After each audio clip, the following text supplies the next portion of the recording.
Welcome to the Trovo Titans Counter-Strike 5v5 finals. I'm Tolsma, with me is none other than RJ Kaas, and we're going to take you through this amazing tournament where 16 teams will battle it out for 2,500 euros. RJ, are you also as hyped as I am? As always, I absolutely am. I'm very excited to see what the teams are bringing to the table today. As always, we've got a lot of interesting people competing, very famous streamers, of course, on this Trovo platform. And I think people that will all around deliver some really enjoyable Counter-Strike to watch for us. I'm really hoping that they will bring us some heat as well. Today we'll have the quarterfinals as well as the round of 16, just to make sure we have all the amazing stuff to go on. But of course, let's take a look at what we of course have in store for you today. We will have in a format a best of 3 single elimination bracket, which means that we'll just have every match of a certain part of that bracket go on at the same time. And it will be, of course, 5v5, the usual, now conventional map pool. And there will be 12 Trovo creator teams, which of course includes some amazing streamers, and 4 teams that have qualified via the open qualifier. If you want more info, check it out on trovotitans.live. And this is the prize pool. The teams will be battling it out for 900 euros for the winner, and then 400 for number 2, 200 for 3 and 4, and so forward and so forward. But besides that, of course, the teams will also be able to win some Trovo Titan points, just to add up to their total, and possibly for some great prizes at the end of the year. Absolutely important as well, to highlight those Trovo Titan points, because they can lead to a serious increase in your reward pool. It's just a lovely little bonus right on top of those prizes. And I've got to say, once again, the qualified teams versus the streamers, that's going to be an interesting matchup, don't you think, to see how that all pans out and who ends up being the strongest of them all.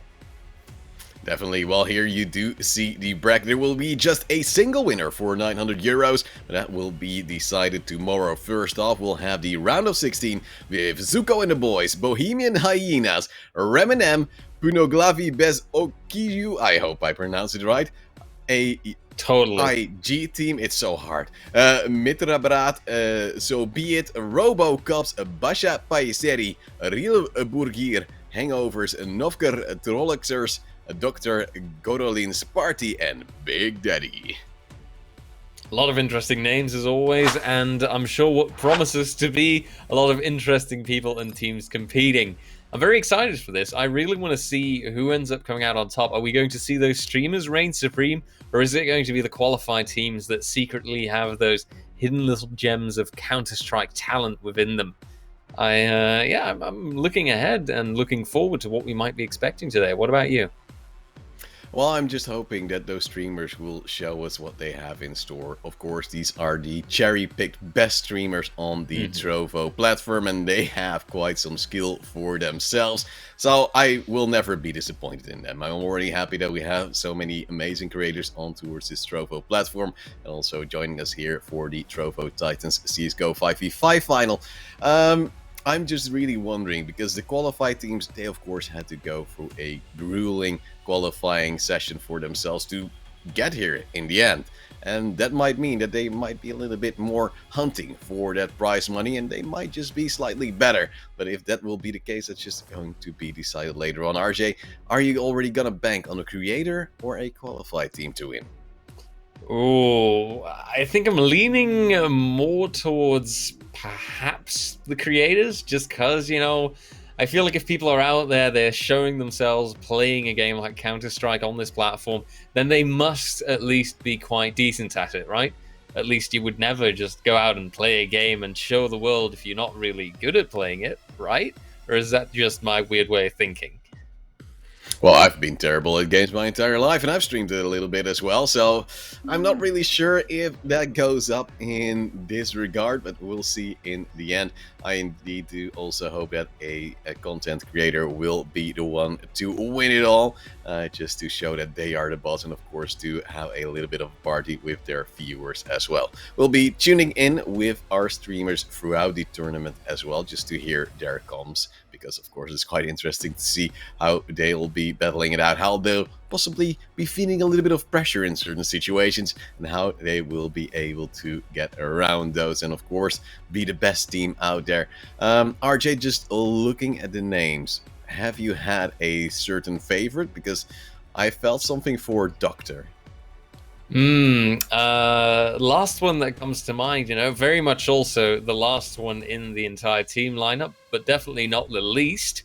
Big Daddy. I mean, come on, with a name like that, they are clearly going to just dominate the entire battlefield, right? And now you're going to see, it ends up being a qualified team or something. I wouldn't be surprised if I somehow indirectly end up choosing for a qualified team now. Well, I wouldn't be surprised in looking at your track record with prediction as well that you might be slightly wrong, but you've shown in the previous weeks that you might be getting slightly better at predicting as well, so I'm just hoping that for once this time around you'll be lucky and maybe you'll just be the one to know it all in the end. RJ, there will be of course quite some Trovo Titan points for the winner. Do you already feel that you might be one to also contest in certain tournaments coming up? I mean, there's a lot of interesting ones coming up as well, right? I do believe that in the future, there's also an Apex Legends tournament lined up, for example. There's a lot of potential there. I might say that Counter-Strike could actually be my best chance. But then again, you gotta go out and take up what's for grabs where you can. Honestly, for those Titan points, it's definitely worth the effort because it just means a lot of potential really for those Trovo points. Yeah, well, Trovo points are amazing, but what's also amazing is the referral program that they have on the Trovo platform. If you use a referral code Trovo Titans, you of course can level up your referred streamer rewards, and the higher level get, the more gems you'll also receive, and those gems can instantly be traded out for money, of course, because 100 gems equals $1. So I dare to say this is quite a favorable referral system, and the higher the level you get, the more gems you get as well. Of course, as we slightly hinted before, there will be more events to come, so let's take a look at when and which events will be there. Of course, right now we have the Counter-Strike Global Offensive Finals on the 5v5. Day 2 will be, of course, tomorrow because we like to keep it a little bit bunched up. And then the next event we'll have will be League of Legends, also a 5v5 for an equal prize amount that will be going on via the 7th of August all the way until the 19th. Followed by Apex Legends, you said yourself, Battle Royale 2,500 as well, August 28th until September the 9th, and then to close things out in this little list of a Trovo Titans event, it will be Clash Royale with yet another 2,500 prize pool 1v1 tournament, September 11th until 23rd. RJ, of course, you are an amazing Apex Legends player. I've seen you before. Do you think you could take all the money? Oh, well, now you're asking me the right questions, aren't you? I wouldn't want to make any hasty claims yet. I'm not gonna say that, oh yeah, easy peasy, I've got all the money already in my hand. No, I do believe that we shouldn't underestimate some of the players competing like the ones here today. I think that, the Trovo, well, really platform and everything around it gives a chance to those players to show themselves. I'm very curious what kind of diamonds in the rough we might have and what kind of actually really talented players might be showing themselves today. Do you have certain expectations? Like, how many aces do you expect to see, for example? Ooh, I prefer not to think in aces, RJ. I prefer to think in knife kills because those are even more amazing. Because if you put down a knife kill, you'll just show your dominance straight away. And ace is just like, oh yeah, I just had a great round, possibly an anti-ego, because that's usually where the most aces happen. But if you get a knife kill, you already just usually get either behind or just run into an enemy. And from that point onwards, you're gonna feel like you're the boss. You can possibly put a little message in towards the chat as well, just to feel like the big man himself, and just the money that comes with it as well. It's pretty much the same as an ace, but just for a single kill. No, that is true. You get a lot more value for money, right? You know, a lot more value for your one kill. That's definitely true. And yeah, I think sometimes in those offhand situations where we do see a knife kill happen in the first round, it can sometimes lead to situations like an AWP already popping up in that second round, which I do always find interesting to see. But that is still somewhat of an exception. You know, it all depends on how the factors line up and how that loss bonus works along and all that. So who knows? Maybe we'll see that knife. I still, you know, I definitely hope for it to happen because it always makes things that much more interesting. And I think it adds a little bit of psychological warfare to the entirety of it as well. You know, like when you get knifed by someone, at least for me, I just constantly get the desire to get my revenge, you know, because you just can't let that pass. Well, I'm the same as if I'd be in a free-for-all deathmatch server. I just sort of make a nemesis for myself because I always look at a Uh kill feed. I'm like, oh, that guy's killed me 2 times already. He'll be my nemesis forever. And then whenever I kill someone, I'll just look at a kill feed, like glance over and think, oh yeah, I got him now, or he got me again, which is more usually the case. huh. But you also alluded to some pistol rounds as well. Something I really noticed lately in pistols, which makes me incredibly happy. Of course, you would understand why. The dualies are making a great comeback. Even more players are picking up those 2 pistols rather than 1 for a pretty decent price as well. Of course, the most ammo you can carry in a single package, because of course you still have to hold it with 2 hands, and hopefully then you'll get a spray down yourself or just be the cowboy you've always wanted to be. Yeehaw. Well, personally, I'm not the biggest fan of the dualies. I mean, I respect them and I know what they're good for, but I'll stick to, you know, that Deagle or the P250, the Tech 9, depending on what side I'm on, if I really do have to upgrade my pistol.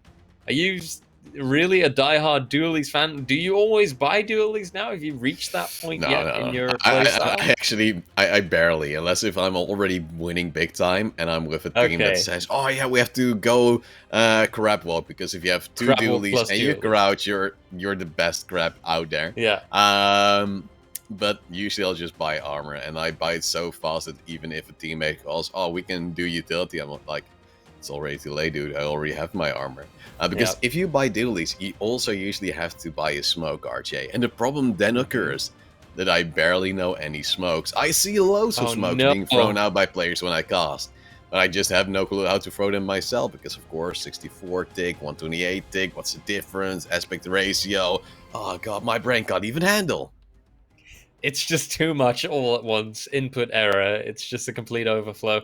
Well, I assume that you know your basics, you know? Like, Mhm. I've seen some beautiful maps. I believe in our backdrop here we can actually see Inferno. I assume that Yep. you know how to smoke CT on the B side, right? Yes, That's yes. not too But much that's to ask.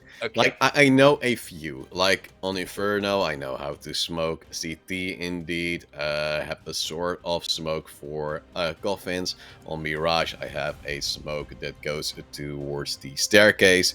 I sort of know the Hmm. CT. I just hope it always lands. I have a top mid smoke. I don't know how to smoke window, because who even does that? I just want to face them every day. That one I And then actually find go. pretty easy, relatively Really? speaking. Yeah, I don't Yeah. care, man. Why would I even? Nah, it's like, I just want to face on, man. Just peek them, and Hmm. if they have an AWP, I'll just say, oh, why you have an AWP? Face me with a real weapon. And Yeah. then you already win the mental fight, you know? Thus, too, I know how to smoke cross. I know how to smoke CT as well, because it's a classic. And then so forth and so forth. I know a few. Overpass, I actually, oddly enough, I believe I know the most, and I also know how to Okay. throw Molotov on towards barrels, which is really weird. I Wow. think it's because I played barrels too many times there, and I got mollied. I figured I will become my own worst enemy. I'll learn how to do it You. myself, and it Yeah. worked. I mean, learn from your enemies, right? And only keep improving yourself. And you do actually make me think of another fact. How many smokes do you know on Ancient? Because we're going to be seeing that today. We've casted it before now, once, together as well. It was a very I've actually enlightening played it as experience. well. Okay, I've played yeah. it as well, and I have to say, I'm really, really good at not knowing any. Most of my smokes are just freelo. I've seen a few from, of course, Ikle Brugge team we've seen in the previous week. Mhm. And then I saw them and I'm like, I'll never remember this. But I just see where they land and I'm like, yeah, that's a good smoke. Or I'll Oh just yeah, flame that's a them in good my spot. head and say, that's a terrible smoke. But that's someone I would throw. And then that's pretty much how I'd go about it. That's pretty clear, pretty crystal clear. I mean, utility, it is always a very, very vital aspect of, I think, just about any Counter-Strike round. And who knows, do you perhaps expect as well that we're going to see the streamers play at the level of an actual professional player? Or is your expectation leaning more towards it's going to be this 50-50 where they might have really good aim, but they're not really going to play very tactically? Like they're going to just rush in and, YOLO, we'll see what gives. I think it really depends as well on their opponents. Of course, if there's both great teams on either side, you'll probably take it a little bit more cautiously because you'll know Hmm. you'll just be sprayed down by a decent transfer or you'll just be pop flashed out. But Yeah. if you know the team against you is of a lesser skill group, you'll most likely go for a little bit more aggression. You'll probably still have a teammate who plays a little bit more of a support role, throws in a few flashes every now and then, possibly has a smoke on towards certain key positions that you can actually play around. And then from that point onwards, you'll just go and do what you need to do, and that's frag, maybe get the bomb down if there's still time left on the clock, or still players left standing. But if you indeed expect the opponents to be of lesser skill group, you'll probably just group in, go in, and win no matter what. It's funny, right? Because that skill group is, I think, the most deciding factor there. You're either going to get punished for just rushing in and being so dominant, or you're going to be able to get away with it time and time again. I'm very curious to the skill disparity between the two. Also seeing the qualified versus the streamers going up against each other. It's going to give a lot of interesting spectacle altogether, I believe. And honestly, that's what I'm expecting from this entire tournament. Today, we're going to be covering, I believe, the eighth rounds and those quarterfinals. And yeah, who knows who's going to be at the end of it tomorrow in those semi and eventually in the grand final. Yeah, then, well, of course, the pressure will be on to take home that money, 900 Mhm. euros for the victor, as well as 90 Trovo Titan points, which is, of course, very important to have on towards the latter part of the year, where even more rewards will be exchanged and dashed out. Of course, we also have that referral program. If you haven't already, make sure you take care of that with Trovo Titans as the referral code. Get your levels up, get your gems yourself, and be a happy man or woman. We won't care at what you are yourself. RJ, are you expecting Swift 2-0s, or are you possibly thinking of somewhat more close-knit, even overtime matches? I mean, it all depends, right? Because you might have really, really high levels of skill disparity. And I think we've all seen it before how when you've got the one team that is ridiculously good and the other that is ridiculously not so good, then, it just ends up in those 2-0 situations. But I have a hard time saying that now. It also depends, where do these streamers come from? Have they got really a lot of Counter-Strike history? Or are they more, the type of streamers that just think like, oh, well, it was part of this tournament, so I'm just giving Counter-Strike a try now. Like, definitely some skills transfer, but not all of them. And if, for example, we've got those qualifiers, and if we've got those really seasoned players coming in, then they might just be giving everyone a run for their money, I might expect.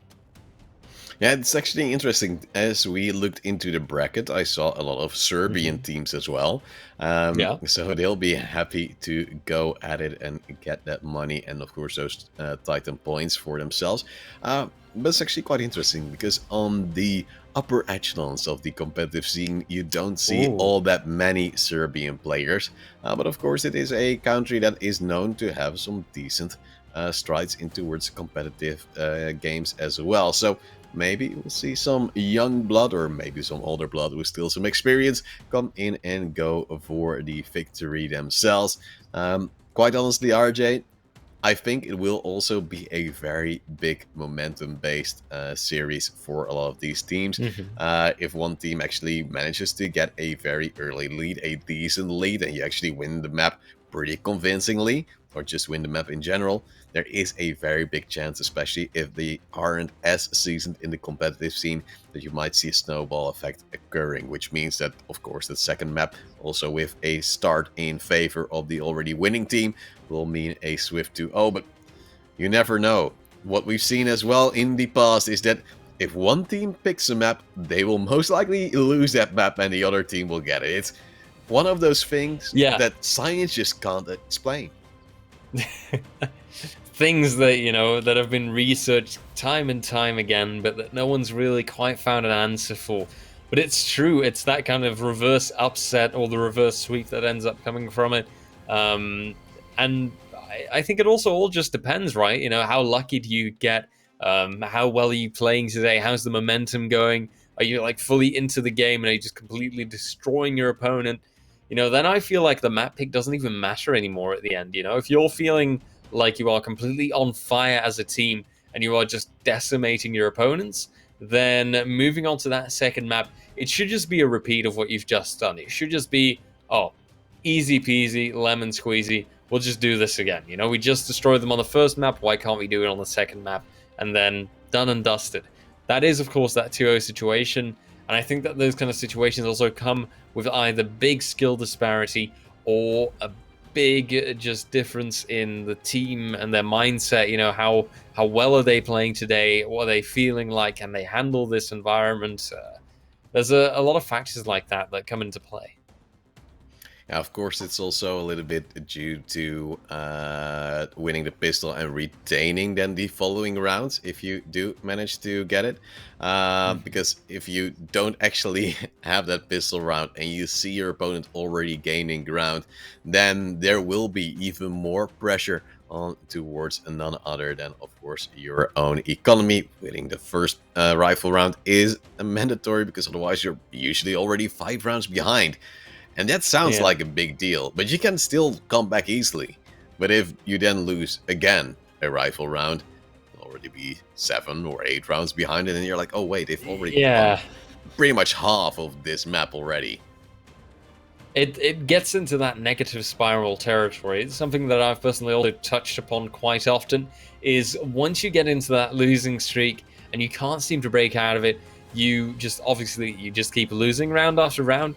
But I think that also just internally, there's got to be some communication issues then, and frustration that's got to be boiling up as well, to just, well, far beyond the limits really of what a team can sometimes handle. That's why I'm also interested, because we will, of course, also be hearing the streamers talk, for example, and the players. So what will those comms say? Are we going to hear some really frustrated call-outs like, no, he's right there, man, are you blind? And all that kind of stuff. I really wonder. And yeah, just altogether, really, how are the dynamics going to work in those streamer teams, for example? Like from the qualified teams, I expect a little bit more structure, like they've at least been playing together for a longer period of time.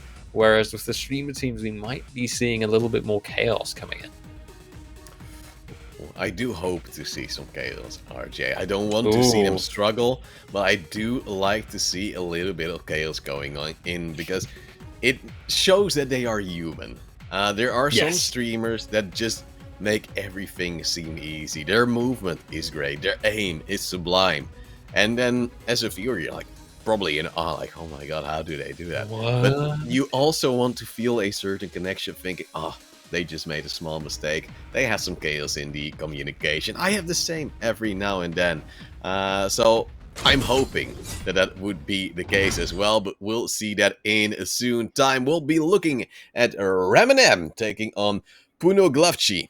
I think that's pretty much how you pronounce it. If it's not, I'm very, very sorry for certain people. But we'll go into towards this match. But don't worry, if your favorite streamer isn't here, or your favorite team isn't here, we'll swap around slightly between the matches all the time on towards this round of 16 and also the quarterfinals. So we'll make sure to give some exposure to most of the teams involved. Absolutely. you know, fair treatment for everybody. Everybody gets a somewhat similar amount of exposure. And, well, let's just see, right, who is going to end up on top here. From the get-go, I do see the lads from Punoglavshi moving as one tight unit. Utility moving through. Remember, we were talking about those smokes, and now they are pushing ahead. Ivonica will have to hold down that defense, and success isn't quite there from their side, but luckily, Fixidino is very successful. A delightful 4K to get things started, and, well, it's not an ace, but we're already getting pretty close from the get-go. RJ, you have to support me here, bruh. I'm not really sure, but wasn't a fixed Dino in towards the Wingman tournament as well we had here in the Trovo Titans just some time ago? I His do name sounds have familiar, man. Yeah, I do have a slight suspicion, and I think you might be right. The name Nice. sounds too familiar. So at least Yeah. he's playing nice and consistent, and you know we see then that plays from that Wingman tournament are still reigning supreme and are still continuing and still showing their best performances on, of course, the beautiful Trovo platform. Well, let's see. In the meantime, we do see SRB go down to the scout. Beautiful deal here from Agalinho to take down Ramat. Think I also saw that name come in earlier, but we do now see Mikos trying to hunt it down with the scout as well. 2 scouts on towards the side of Punoglavshi, but Ivonika will get another 2 kills, and that means it's going to be back to a 2-on-2 as Ecolinho moves in, gets the MP9, but gets flashed as well, meaning the last 2 kills will follow soon, and Reminem will have that 2-0 lead. As said before, vital to string some rounds together early on. And look at Ecolinho. He has a land picture, but I'm pretty certain it's not him because it is a face player. I was just about to say that's not him because indeed that's one of the phase plays. But hey, still, you just have to sometimes get inspired by your idols and take them with you on your journey into Counter-Strike or greatness. So who knows where we might be seeing Akolinia later down the line. Right now, though, as a team, things are not going too smoothly. They're still struggling quite a lot, and they haven't managed to get any rounds in so far. That's only been Reminem. They have gotten their 2, a pistol round with a nice follow-up. And Bruno Galavici right now are going to have to make do with the pistols that they have, and not much more. Well, SRB is already doing some work with the scout again. Previous round he was able to open up the score. Now he's just reloading, going for a 5th frag. Damage already being done. Just a single wallbang or maybe an USP shot as well will do the trick. But a nade might deal enough damage as well. That's going to be a quad kill. Maybe going for the ace, but he'll have to look towards short. Where Fixinho, as said before, the Bosnian Titan, he's already racking up some kills as well. And we do see Ivo Nika with a beautiful land setup right now, and there is slightly more delay on the stream, of course, to counteract certain stream sniping. And so far, it seems like the team of Reminem is doing some great work. Most certainly, and when you see Ivonica right now as well, just holding off that side, that's exactly the kind of plays that you want to see. Just a strong, decisive hold to make sure that the enemy doesn't even get anywhere near. The FAMAS holding down the angle, holding down short towards Catwalk. And in the meantime, her teammate absolutely popping off. And Fixidino in the end taking the last frag. Well, sometimes you just need that support slightly from that mid position, but like the problem is, if you're holding short and long as Ivonika was doing, you then encounter a problem that the scout already takes all the kills, so there's nothing left for you. But let's listen into their communication for this round slightly as well, to see what they'll be saying on towards this round.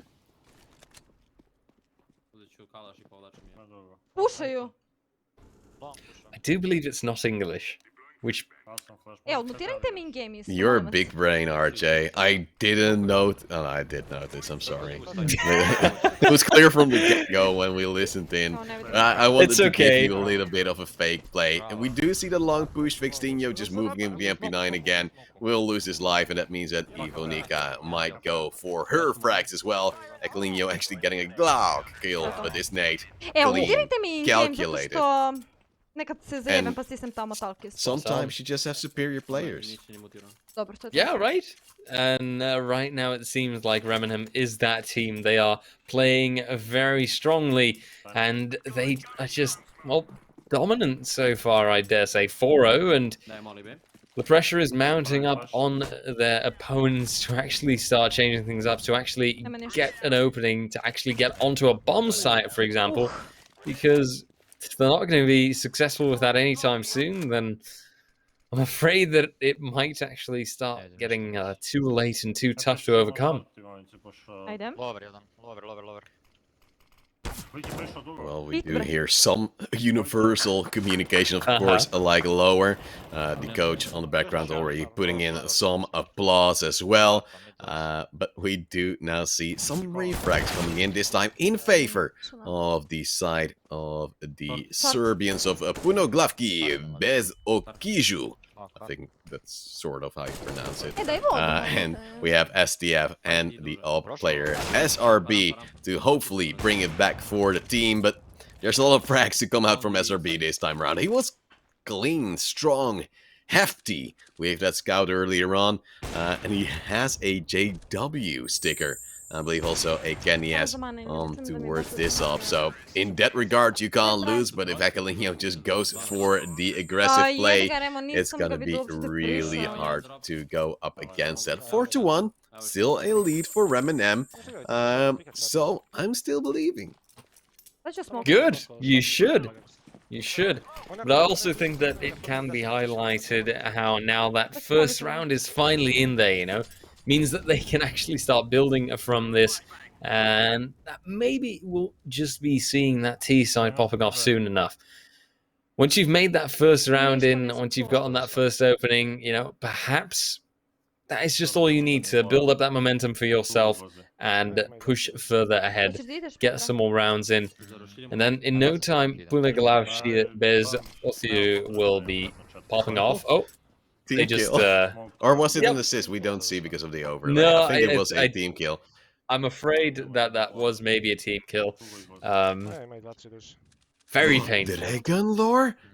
Oh, Inhuman transactions. Oh, it was a flash assist from the opponent, so it was a kill from Vixtinho. We see it in a sort of instant replay. Vixtinho also with another kill towards Mixos, and that's just what you need. One thing I am wondering, however, we saw on the background of Ivonika that the guy brought in a box of some sort. I'm wondering, was it ice, was it food? It's something we will never find the answer to. It's just my always hungry man.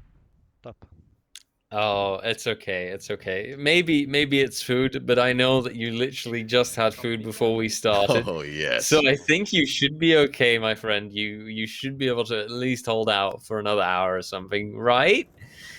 Yes. Or are you constantly in a state of hungriness? Because then I do worry a little bit. Just like Fixidinho. Just like Fixidinho might have to worry about missing that AWP shot. And it looks like the first two that he got in the beginning of this round are not quite the same anymore, like the shots he is kind of missing now.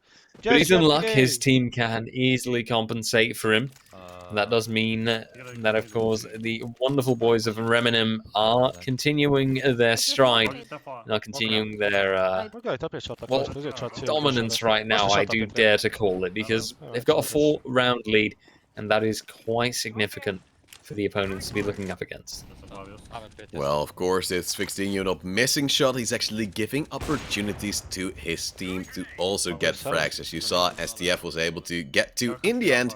Now Vixtinho will be pressured by some flashes, counter flashes himself, and of course will fall back on towards the side once more. SRB though goes down, some counter flashes come in from that T side, and he's waiting for, of course, a play to follow soon. And with a frag now on towards Ecolino, that's the AWP down. Second player also trying to shoulder peek, and that makes it slightly awkward. And now he decides just to fall back slightly, say, okay, if we keep short control, we can hold up the side as well. And I think just looking at ramp, you have a very good shot. However, possibly, I would still now rotate one player into the elevator position, expecting those smokes to dissipate at a certain moment in time and being able to have either an early warning of the push or a re-peek onwards contact of the teammate. Well, in this case, it seems like more of the trouble is going down near that catwalk position. Pressure now on purple for ease of viewing and for lack of a name. Stamenko IVF, I believe I saw there. He's got to hold that off. He's pushing ahead now, actually, trying to grab some more control of that short position altogether. It looks like STF is quite successful in that double kill even coming in. And right now, Fixedinho, he ties it off. Cherry on top. And a strong frag to hold down the A site. And all together for Remnant. Take another round in. In the meantime, of course, it's seemingly going smoothly for the side. Oh no.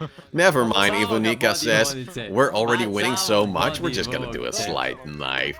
And here we, of course, do see yet another streamer on the side of Reminem, racking up rounds and racking up kills, which is vital if you do want to win as quickly as possible. This is, of course, STF, also known as Stefa, if I pronounce it correctly.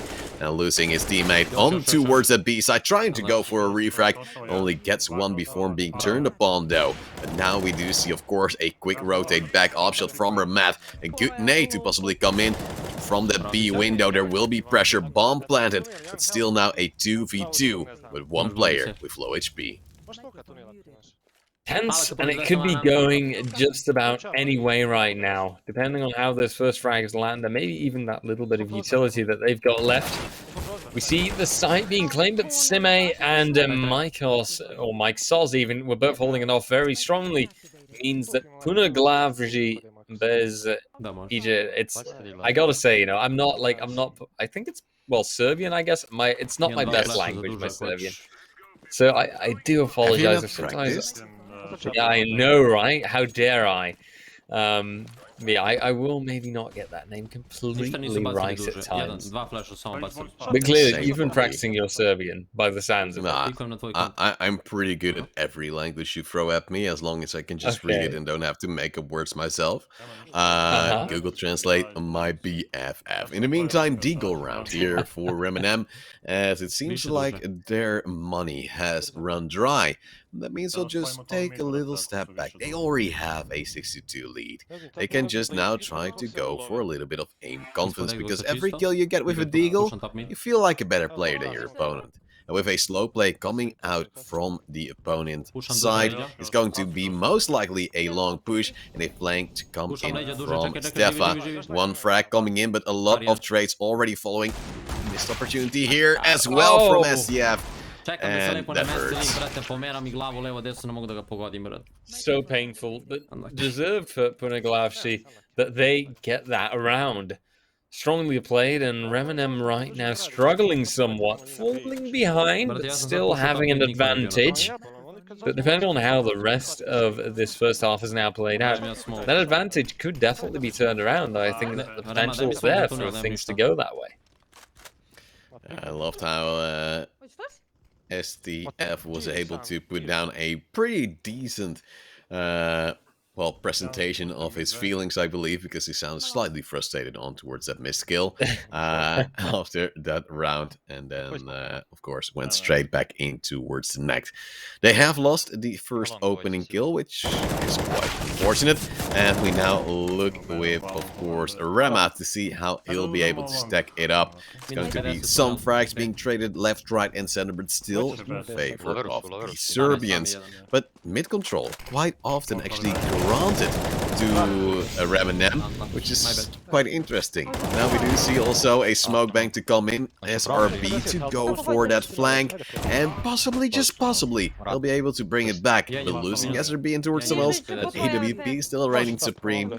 I'm actually convinced that Punoglavshi will win this round. It's going to be, of course, a save from Yellow, which is... I have no clue, man. Colors are hard. I think it was Ivonika. It's okay, man. No pressure. I mean, I get it, you know. It's a good thing you're not colorblind. That would make things even more difficult. But yeah, I don't know if you were the one telling me this story, or if it was someone else that went to someone's house and said, "Oh, that's some beautiful lights," and then the person. Yeah, that was me. Yeah, that was that was my girlfriend. Because she is red-green colorblind, and so she was convinced that the yellow lights were green, but they were yellow, not green. It was never the same again. It happens, RJ. It's the way the world works. In the meantime, we do see Aquilino taking the opening kill on towards STF, on towards this interesting round for the side of Reminem. We do see a lot of players already going down. Fixdinho having an AWP, whilst the rest of the team was pretty much stuck on towards Deagles. It's going to be Rema trying to go for a flank. No scope, wall banged. That's a little bit of a jump scare for himself. We have Fixdinho just barely missing a shot, getting one flick in return, but still that is a decent survival rate for the side of the Serbians. Now, of course, building economy after, I believe, a 5-round streak already, and then hoping to bring in even more in the subsequent rounds, getting the equalizer, and then following that, possibly the lead. I mean, we do have to give props to the Serbians for the amazing turnaround that they've given us so far. Punoglavshi are showing a very strong play and a lot of, learning capability, I suppose, is the best way to phrase it. They're completely turning it around, and even though they started off quite badly, now I can barely see anything of that bad start anymore, to be honest. Well, in the meantime, we do see Reminem actually getting a player lead. Some decent trades could favor them into winning yet another round. And I won't say they have to, but they do. Because they're actually losing their lead in the previous few rounds. Of course, now time one of their factors to take into account, as they do lose Fixdinho from a short peak. Their A control is weak. There is a player on towards long, but a bomb has been planted, and they'll have quite a difficult time to possibly go for the retake. They'll have to put down one player on short, they have one player from long and one in CT, so they can't easily refrag. They can just play on each other's contact, which might attract some distraction. There will be now 2 kills, very good refrags in that regard, but the AWP still in Merlin makes it hard for Matt to get the frag in. Good incendiary, but a good peek from Mike Sauce to bring it back to that 6-6, which they were scared of. Indeed, and as things now are quite tense here, we see that equalizer. It means that it's time for us to go check out another game, where things are quite different. We see Real Burger on nothing else than Ancient, the ever so beautiful map, completely dominating Basha Paiseri. 11-1 is the score, and it looks like, Ancient could be over in no time. Your pronunciation of that was so perfect, RJ. I admire you. Aww. In the meantime, we do see a quick B rush to come in. Pro 90 leading the charge, and Katolich will get 2 kills. And that's just the way you want to see it if you're on the T side. It's going to be Katolich with a 3rd kill, just 1 frag coming in return the AWP, and it's going to be the SMG Fest for a 12-1 lead. It seems like it's going really well so far. Just some drops to fly in and then saying, AWP? With a Pro 90 leading the charge, it's going to be slightly too slow for us. and we'll just see what we can do in the subsequent round. So far on this ancient map, as you said, quite a one-sided team, but something, of course, that can happen. Slight team damage, PP Bison, Catalyst bringing all the SMGs in the rotation, and also now the Negav coming in for some frags, but Itzuo getting a frag in return. It seems like a real Burgir will go for another round, but will have to hold on. They're at least laughing, they're having a great time, and that is, of course, vital. I was about to say, I think that might just be the best or most important thing altogether.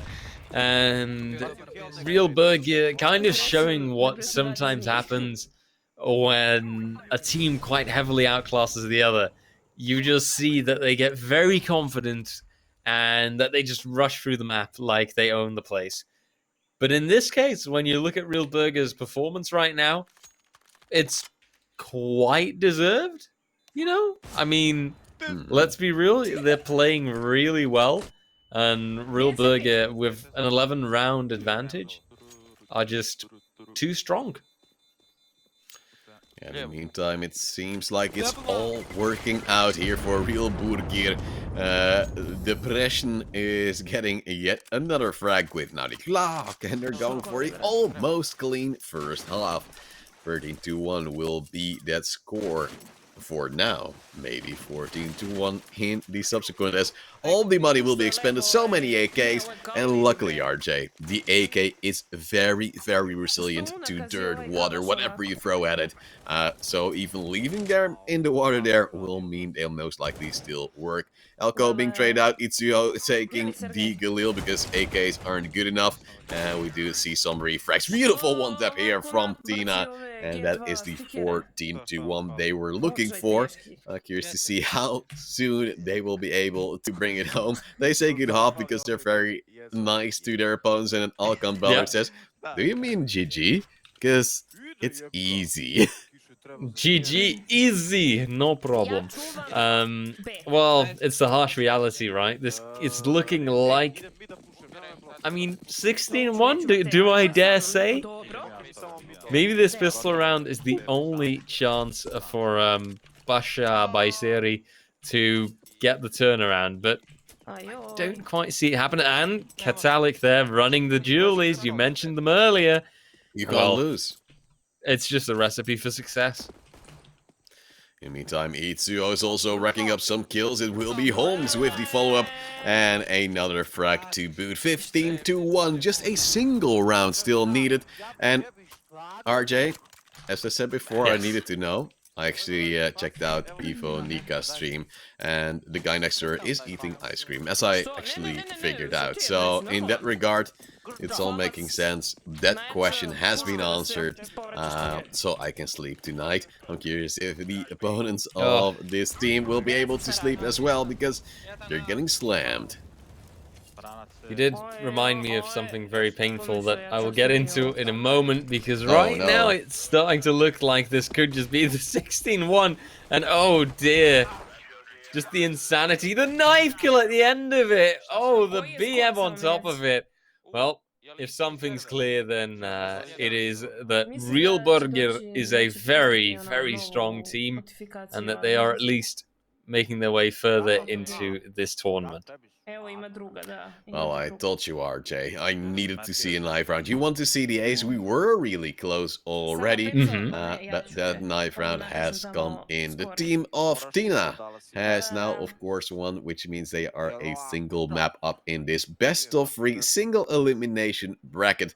And we'll go in towards the next match, of course, just to keep the action going and coming for all of y'all, and to make sure that we'll see some amazing plays even more.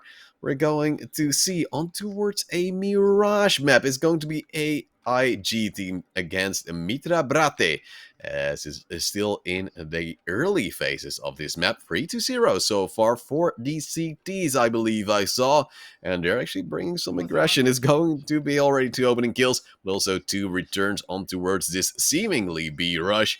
And slowly but steadily, this player is moving in and going for some big frags. I mean, to be honest, at least it looks like here the early side aggressiveness gets punished. Every time that you see a player swing out, those kills get traded. And now Mitra Brate get their 4th round in. But from what I've seen, the T-side team is biting off from them a little bit harder than you would at least expect. You know, there seems to at least be 3 kills when the opponent wins. And that means that you know how to fight them. You just have to get a certain few things fine-tuned. Get them just a little bit right.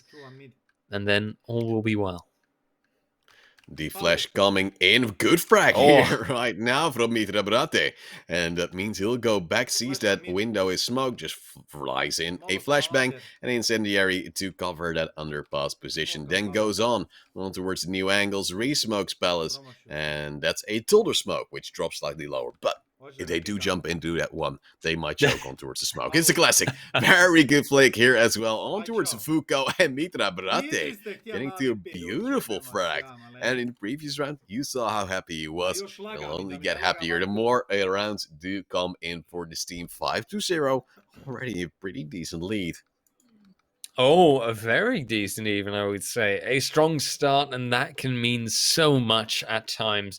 But of course, as we also saw in the first match that we spectated today, Remnants versus Punoglavshia Bez Osiu, that was, well, a start of 6-0, but then it completely turned around. It turned into the 6-6 at the end of it, you know, by the time that we had to move on to the next game. So, quite clearly, a 5-6 round streak even in the beginning does not mean everything.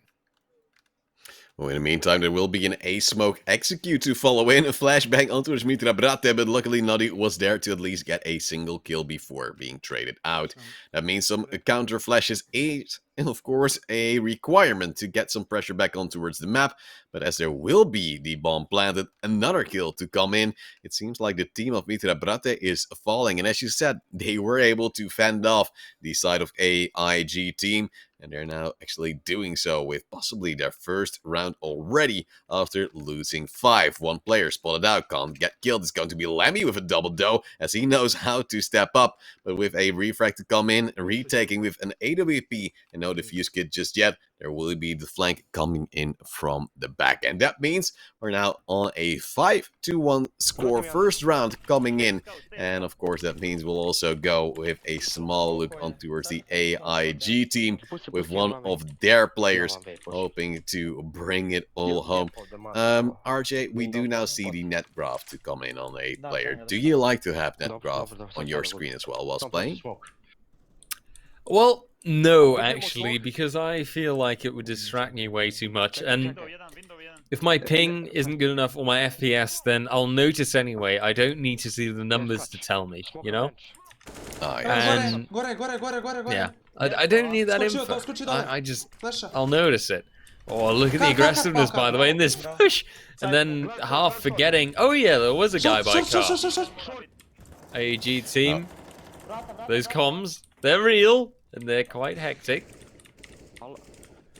We also have Mitra Brate with the M4 getting some important kills for himself. And that means there's hesitation and fear to go for the plant. And AIG will be stopped before they actually reach on towards the side.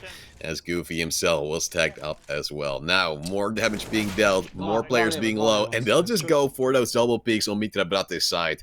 And this might seem like the best comeback to come in. Team kill on towards Mitra Brate. But Mitra Brate did go for the nice kill himself. So, he makes some money, he loses some money. He's still the mental winner. You win some, you lose some, that's life. By the way, you saw that there for a moment. What do you think of that custom skin for a terrorist character? Are you a fan? I'm just scared of change, you know. Whatever they change in Counter-Strike, custom skins, yeah, it doesn't row my boat. In the meantime, Birash, no stop, as they're trying to move in and expect those sprays to come in. It will be one kill from the CT, only to be traded out, and those SMGs working decently, but not really able to fend off against the AWP on long range. Mitra Brate goes down slightly earlier though. It's going to be Darina with just a single HP, and still with a 1 HP, able to trade out. Now a 2v1, and App's position already jumped out, and Naka gets the double spray down. A 1v3 clutch, and an important round 1 to possibly damage the economy of their opponents. We might be seeing a repeat from the first match that we spectated today, you know, the complete turnaround after that the opponent gets around that 6th round mark. And suddenly it seems like that is that turnaround point for a team to realize, okay, guys, we need to do things differently. I do like how they cheer everyone on all the time, saying bravo, bravo. At least I assume that's what it means. I can only guesstimate, obviously. But yeah, right now for IEG team, they just need to get a couple of more rounds in, and then they can make that, well, first T side half a bit more respectable. That's all they need right now. Well, Sufi also getting some kills in for himself. The whole team now stepping up, getting those entries. Of course, a decent economy, and having some weapons of your own will make it quite easy as well. Now, of course, bomb ticking away. The bomb will go boom in due time.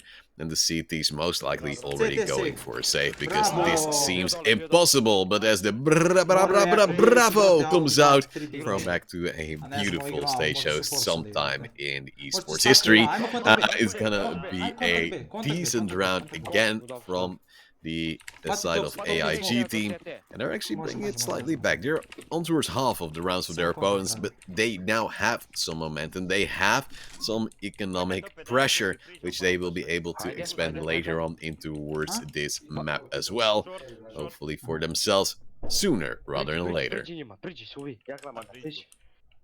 Absolutely, because, well, the sooner it happens, the better your chances and your outlook is for the rest of the map.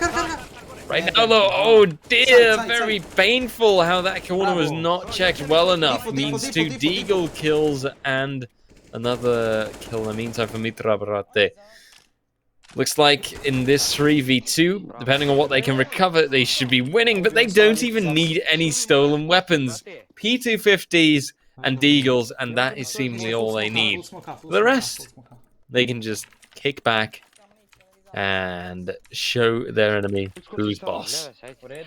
Alright, well, we'll change over to a new game as we do see this one again equalizing slightly. We'll take a look on towards Inferno here. 76 Zuko and the boys taking on the Bohemian Hyenas, which sounds like a very scary team. Good shot here from the AWP in towards that half wall, and Hyena Huffin will go for Jace. The Hyenas are leading 8-6 score line as they go into this first half. Indeed, and just that slight lead can mean everything, because once you go to the second round, that can be converted after a 1-pistol round, and you can really just create some very positive situations for yourself that give you a chance to continue working with, and, well, to really make the most of, you know. Once you have that definite advantage, or a bit more of a decisive advantage as well, then you can just convert and get close to that map win before you know it. You can actually, you know, see a score like 16-9 actually happen here, depending on how well that this first half gets converted for the CT players.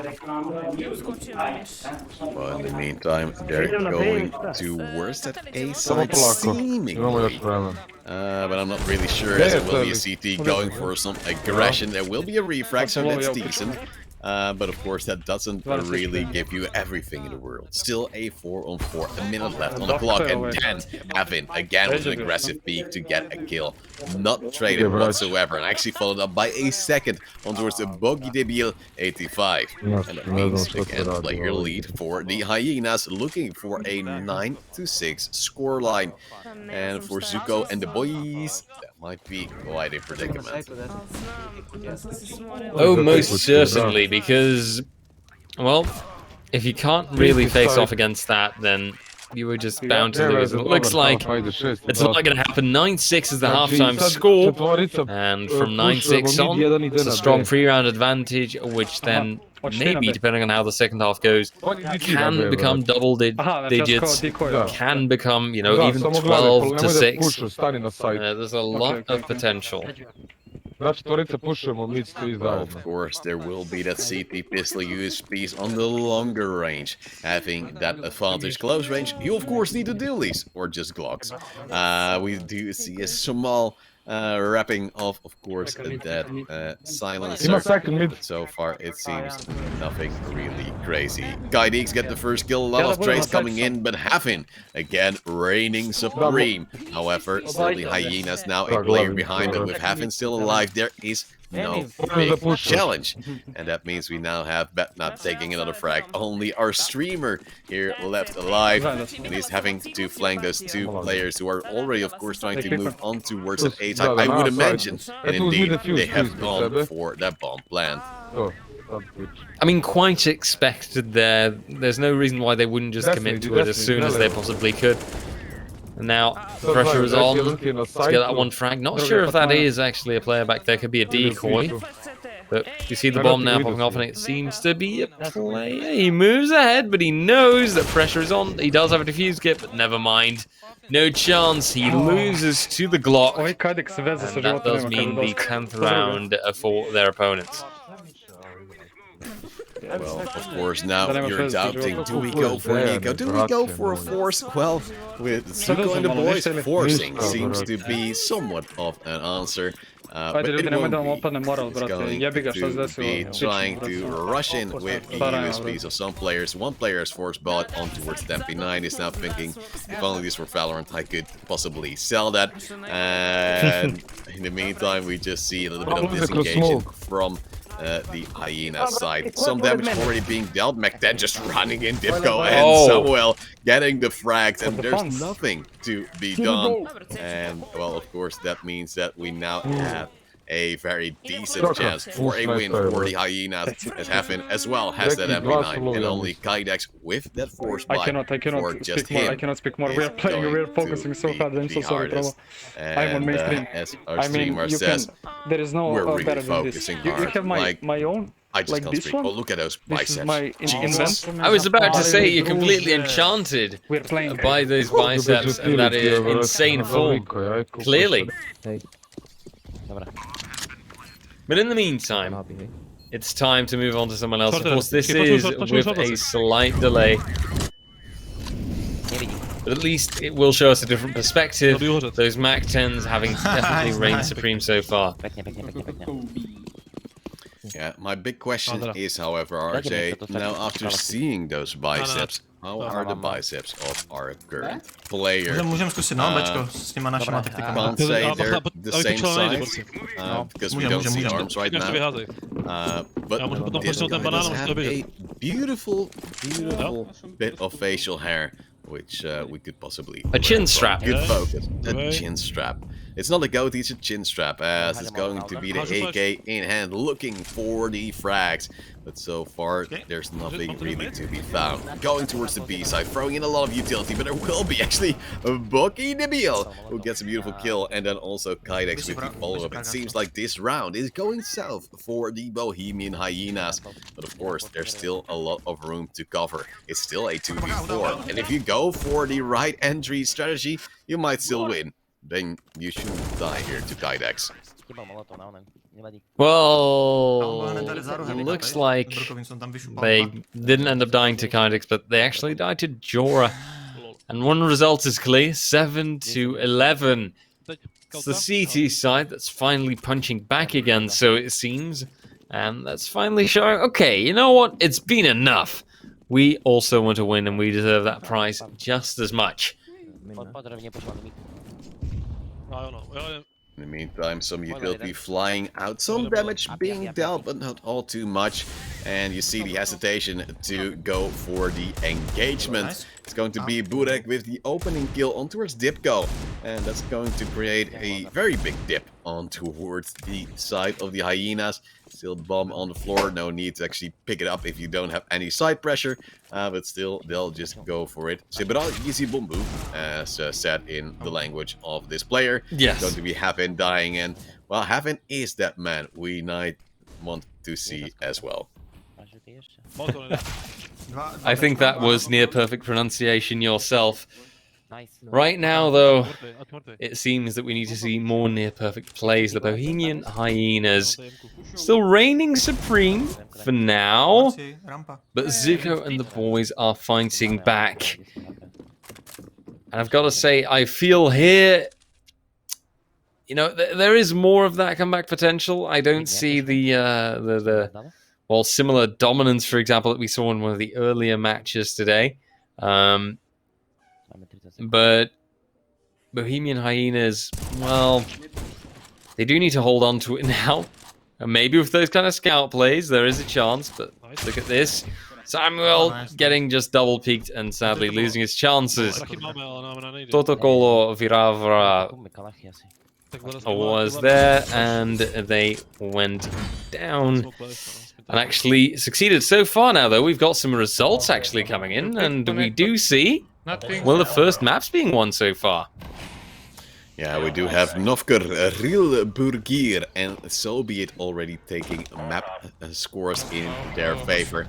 And we're now actually moving over to Hangovers taking on Novgor, where Novgor has that lead. The Serbians doing well. As said before, there's quite some Serbians in this match. It's currently a 6-0 lead for our good friend. And this is the comms we need to see. This is the comms we need to hear from the Novgor side. As of course they're looking for that 2-0 shutout and hoping to get in towards that quarterfinal. And obviously, you know, you will always want to get that 2-0 success. It gives you way more confidence, and otherwise, you know, you are avoiding a nasty decider map for yourself. A far too tough situation that you don't want to get into. Novgor, though, they seem to be doing just fine. 7-0 is the standing right now. And clearly, at this rate, they're probably going to be saying, okay, men, a lot more, because they'll have won this second map in no time. Well, Overpass, of course, a very CT-sided map if you do get some momentum in your favor, but still these have a very good shot as of course they can pressure the economy. But if you now see the side of Novgor getting frag after frag, beautiful headshots coming out here from Korovsky, it's going to be quite easily a round again for them, it seems. And indeed a quad kill to follow from Korovsky, and sometimes you just need to see that pro POV, and well, they're doing it, RJ. Yeah, they are. Scary sometimes, right? How unbelievably dominant those teams can be and how hard they can frag you just right out of the map. Of course, speaking of the map, you must be happy that now we're seeing a bit of Overpass. One of your favorites, I dare say. Definitely. It's a map that has some different rotation mechanics, a lot of room for the CTs to push as well. Now we do see a little bit of aggression coming out from those CTs against the B pressure, where they then see nobody after they kill them. And Taza Jr. will just get a few headshots as well, leaving it in towards a 5v1. And statistically speaking, this is also quite weird. Quite a bold statement, RJ. The sole player on the B side has a very small to no chance to winning. And, well, if you deal some team damage, of course, those chances will slightly increase. But then you just have Hensei coming in with the AWP, and Novgor is getting more and more done for himself and his team. Not even seeing a single opponent, but still having that mental fortitude, that mental pressure to work. Oh, they're checking me, bro. Indeed, and in the meantime, things are going a bit meta over here. Quite scary, isn't it, how that works? 9-0 now. And right now, some excitement even coming from the players as they know that they are being watched. But right now, you know, the performance anxiety shouldn't be running up. Novgor is a team member going really good. It seems a triple kill in that.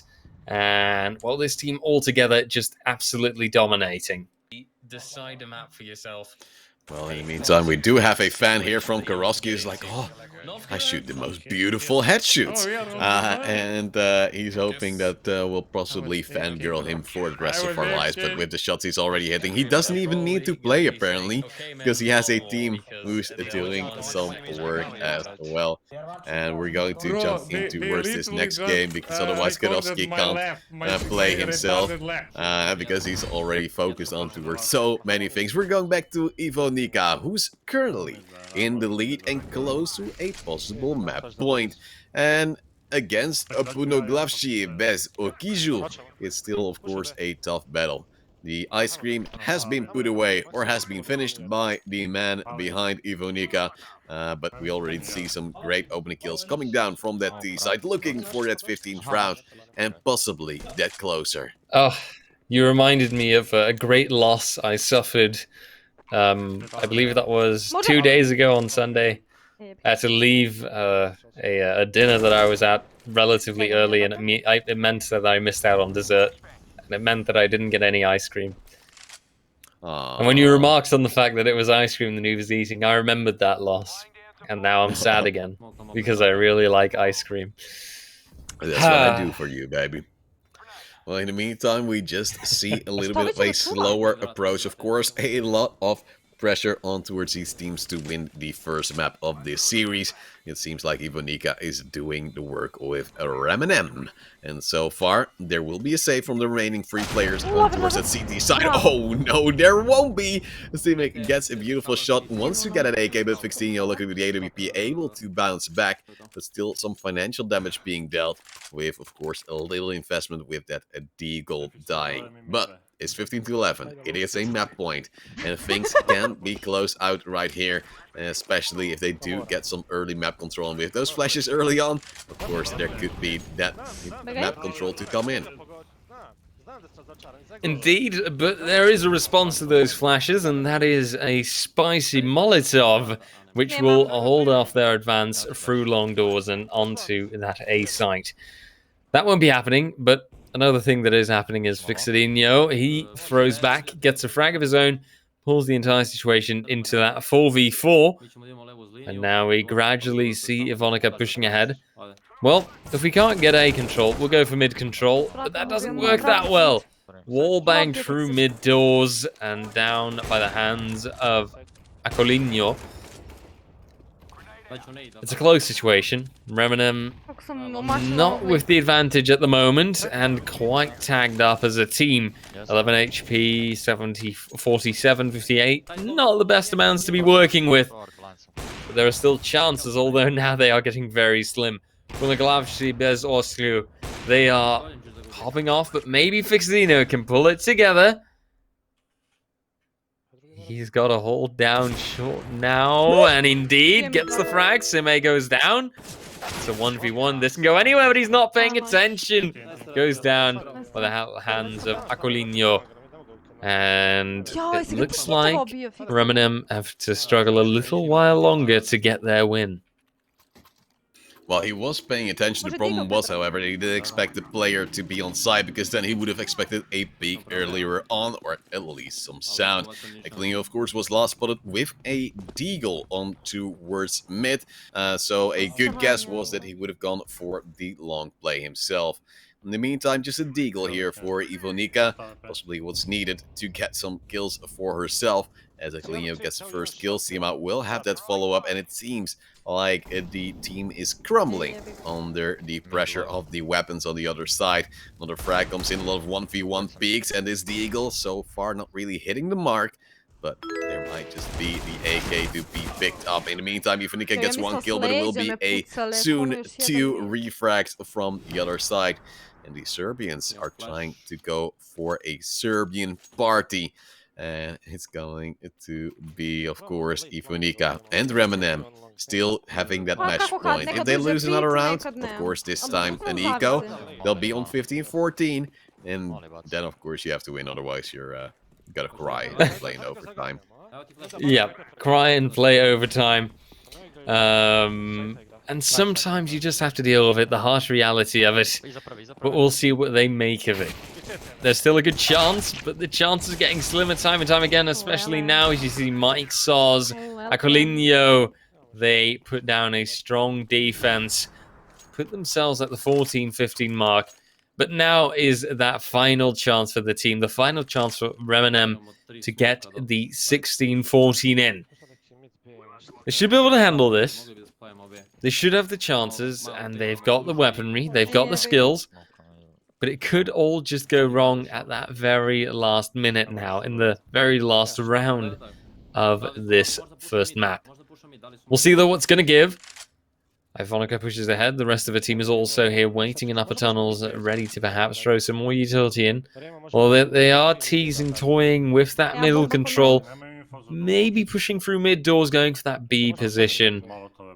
Or either that, trying to move back. It all depends, really. You just want to get as much map control as possible. Well, in the meantime, they haven't had an opening death just yet. Yet they're also not really always in a position to go for a refrag. The smoke on towards that little hinge of the door makes it possible that you can actually go towards short without being spotted out by an AWP. And now they'll try to flash themselves in after that molly dissipates. Player on towards the corner, now dropping in towards CT and throwing in a smoke to disengage. 2 kills coming in favor of those CTs. Shots as well from Ivanica. Beautiful double kill, going for the triple.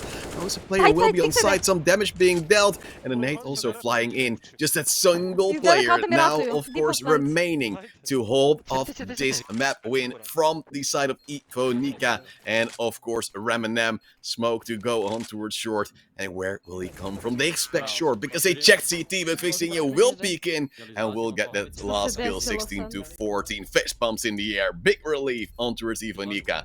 And it's going to be Reminem with a 1 map lead going forward in towards this best of 3 series. A very, very solid start for them, albeit a tough one. 16-14 is not exactly the type of result where you can say, oh, this wasn't that much effort. We got this easy peasy. Because, no, we all know that this was not super smooth sailing for, well, the entirety of the team.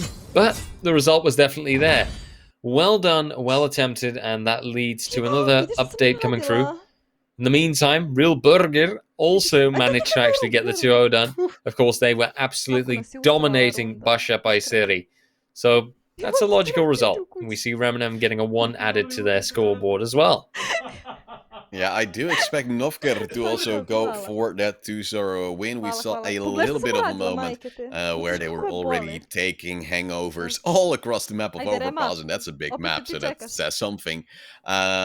And, well, despite Kirovsky fangirling out of his mind, seeing that we were streaming him, they will most likely be able to bring it home. In the meantime, Mitra Brate has won the first map against a LG team.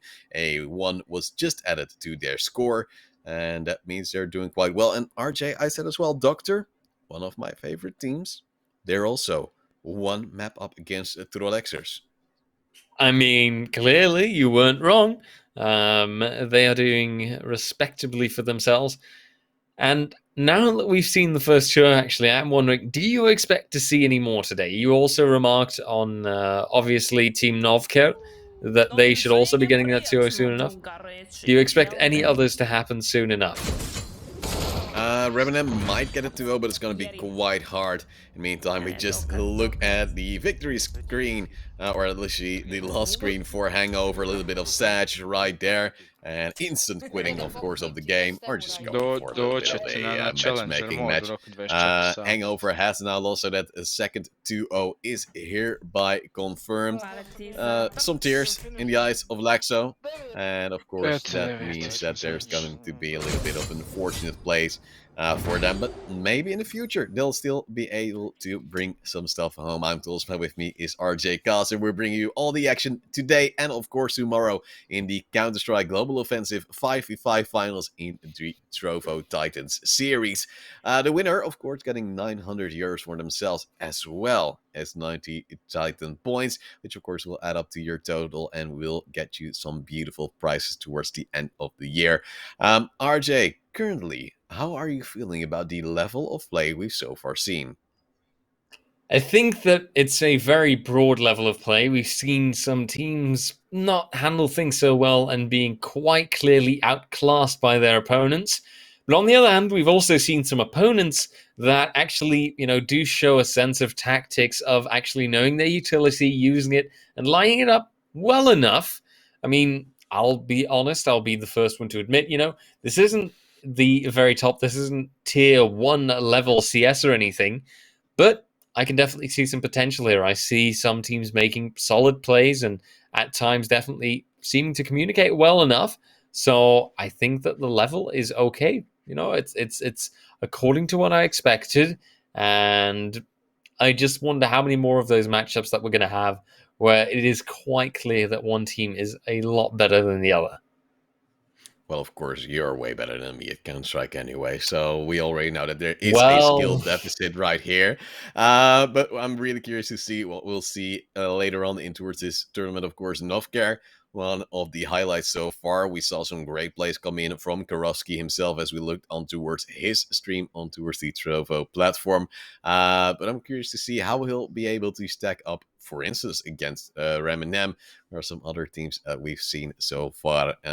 It was a real Burgier who also did an amazingly quick 2-0, even quicker than that of Novkar against Hangover, despite that being a 16-1. But that might also have to do slightly with the map choice. Of course, Overpass quite broad. The time to kill, of course, or to get the initial engagement is slightly higher than on towards, for instance, a Dust 2, where you just run towards mid, you get picked up by an AWP, you cry. So I think that might have something to do with it. And maybe on different maps, we'll see some quicker plays as well. Yeah, that's also a very good factor. Another one of those slower maps that I can imagine is Ancient, for example, where you can expect something like, okay, it's going to take the T's about 15, 20 seconds before they're even on the site to start with.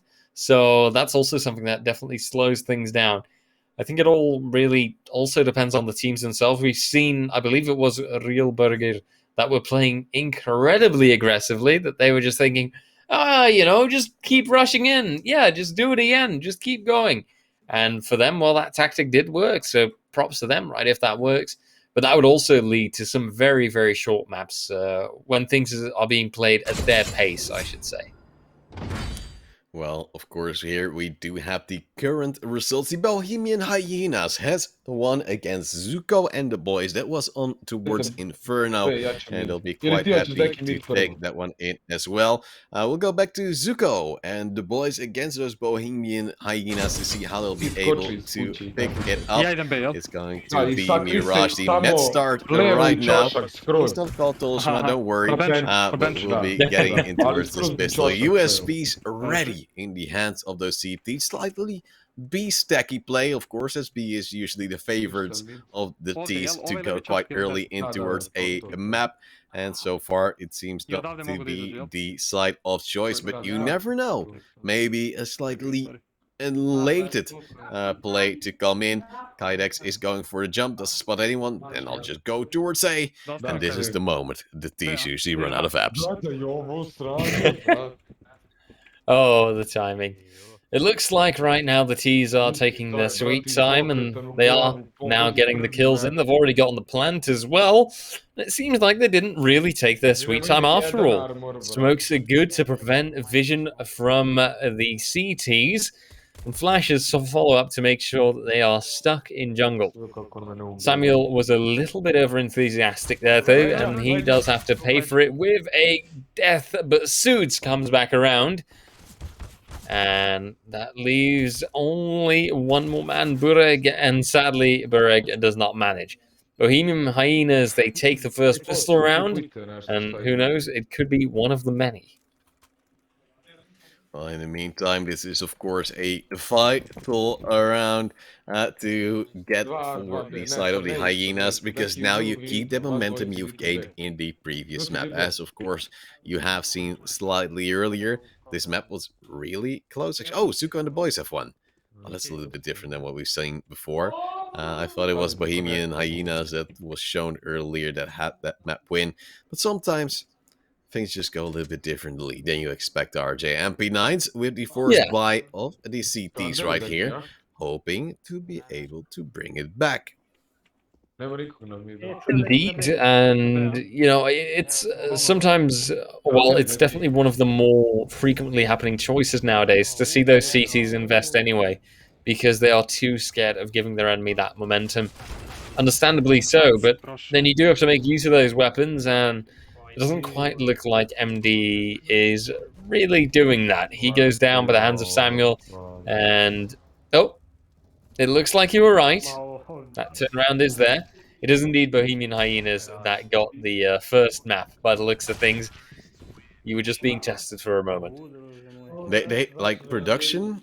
They want to keep my brain engaged because I need that Yes. stuff. And I'm really happy they make it such an interactive stream for me because otherwise I'm sometimes slightly lost. Well, 2-0 right now for the Hyenas, of course, being that map up, forcing their opponents on towards an eco. Almost full eco. But Jorah, getting a kill with the Deagle, is able to use that money made to buy a frag grenade. Hey, classic rhyme. And they're pushing on towards mid. First kill coming in from Samuel. There will be some other frags to follow as well. Quite decent trades so far, but those trades eventually will come to an end. It's going to be a 3-0 with 3 players left standing, and that means the Hyenas, well, they're probably yipping, because I think that's the sound that hyenas make. You have to confirm or deny. I'm going to Google it. Sound Okay. No, you take it away. I think it is like a sort of high-pitched bark or something. Yeah. I'm not going to try and actually replicate the sound because I'm not that good. They laugh. Oh, yeah. That's true. Oh, and I'm listening to YouTube, and it's going to be... Are you going to replicate the sound? I've ever... No. It's like someone choking or whatever. I don't know, man. Dipco, in the meantime, gets the opening kill towards one of those CTs. Some damage being dealt on towards a second. And it seems like our streamer is lagging out. I'm not sure what's happening. But of course, that will be fixed soon enough. RJ, Hyenas, maybe the better team? Definitely the team with less technical problems by the looks of things, but that shouldn't make a difference. Hyenas are just somewhat stronger indeed based on their previous performance, and also just seeing now that Frio result. Speaking of Frio results, apparently the results are somewhat similar on different maps. In this case, we are following Gumeni, if I'm not mistaken. From the Doctor team. Indeed, from the Doctor team, and he's giving it his best. As on the T side right now, they are somewhat more successful. And of course, Doctor, you were rooting for them, and they are playing now once again. So I do hope for you that they will reign supreme once more. 2-0 is the cleanest result that you can hope for in this competition. So let's see if they can actually make that true. Well, in the meantime, there will be a decent execute coming in from the Trollexers, and it's going to be the spray for Jumani to get a double kill for himself. 6 bullets still remaining, then eventually will fall to Thunder. And it's going to be Fikawo trying to move in with the MP9. It's going to be him with a beautiful shot on towards long. Still more players to find. He has a teammate who'll be quite late, but with him being at his elevator position, he'll have to pitch himself in towards a possible frag relatively soon. But Jengala will come in with a FAMAS, does not hit the spray. It's a 2v2, I do believe. Kukli style not working as well. Still more ammo being exchanged, and still kills lacking. Frigo will get a beautiful kill. It's Jengala actually getting that AK upgrade, but will be taken down by Frigo as well. They were close. They dealt some decent damage. But unfortunately for the Doctor side, it was the Trollexers being able to pick up a 4th round in a row. And that is some momentum, possibly to bot in against here by the side of the CTs. Yeah, and I mean, a bit of a momentum stop, at least some economical damage, plenty to work with, and, well, everything that they need right now to put a stop to the Doctor dominance.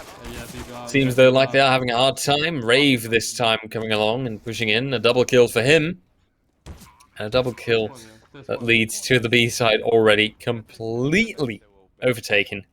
And that in quite literally no time, if you ask me.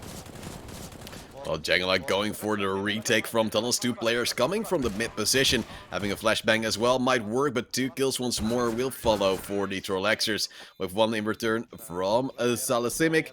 Is still going to be in favor of those Trollexers, who, of course, are a map down. So it's vital to go for this map win and still keep yourself in the race. Go for the free mapper, because we've seen some 2-0s already, and you don't want to be in that part of the bracket. Some shots already being shot.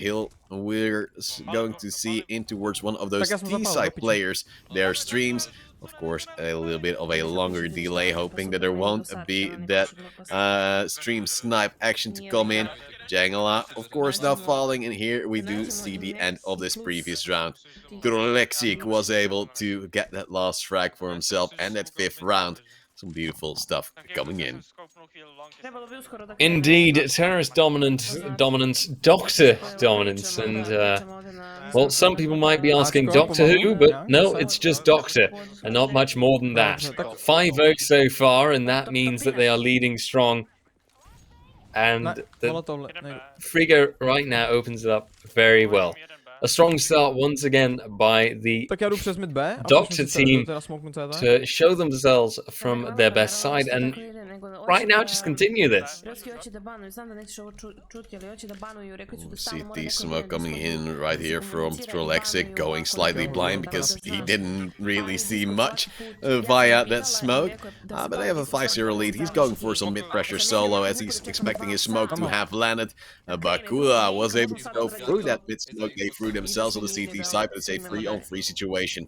Gemini was able to get 1 in return, and they know he was on the backside behind the blocks and are able to get a kill in return, leaving it in towards a 3-2-1. Going for the plant, and of course some mid control already, and they don't know where the last player is, but well, already they're happy to go up against even more.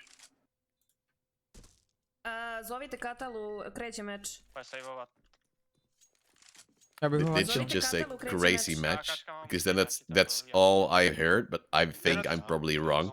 It's probably a call out somewhere on I have no idea.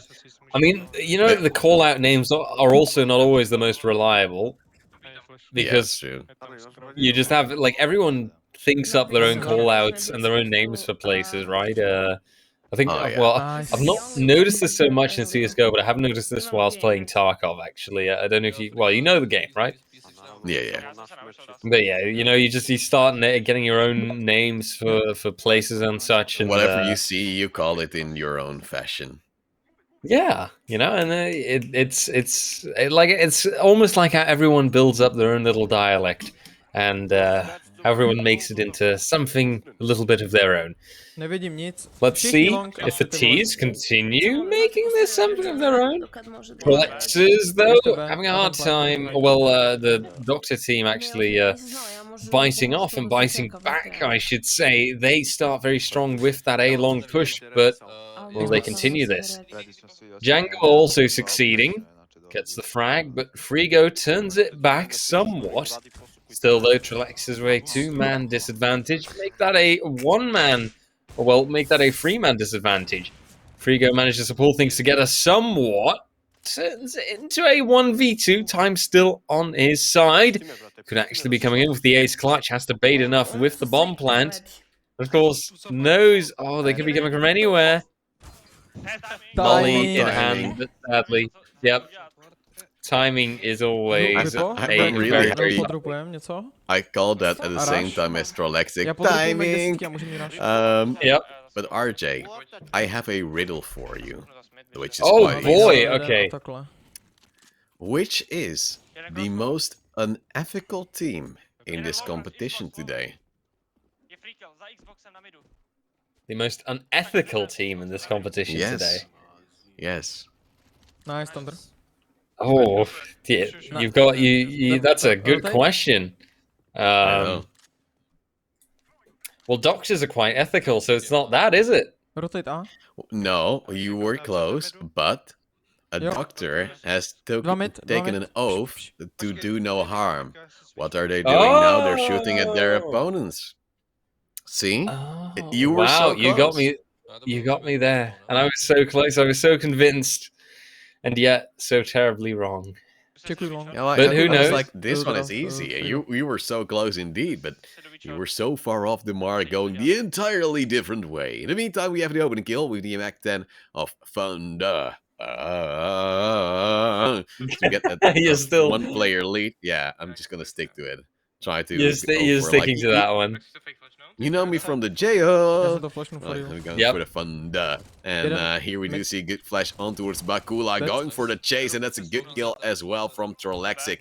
Trying to go for another B play, it seems. Have that CT smoke, throw another one, just to make sure they can't shoot over it, but they still will. AK picked up, bomb going towards the side, still player on towards the backside. Human have no scope on towards for the Deathcheek.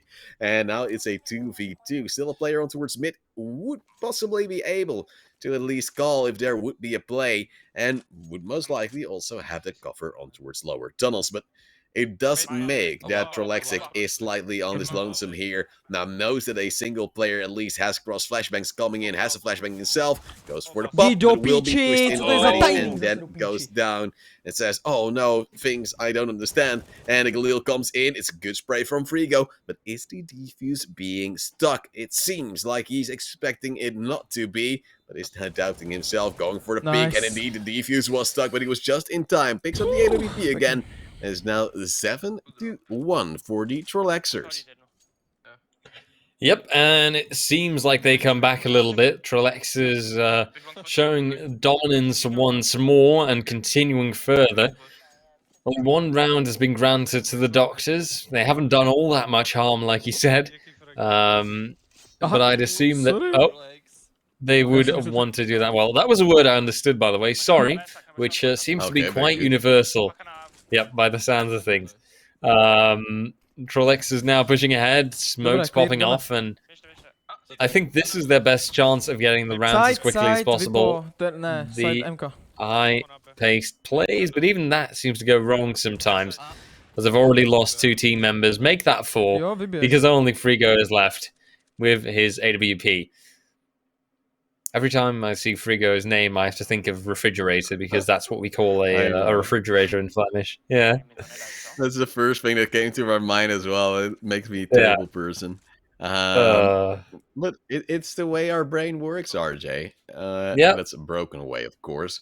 As we do see Frigo looking for possibly an exit frag, and maybe also the save of that AWP red line he has in his hands right now. Oh, spots a player, misses the shot, goes for the repeat, and the player just jumps again. Oh, that shot might have actually hit him. That one slightly too late.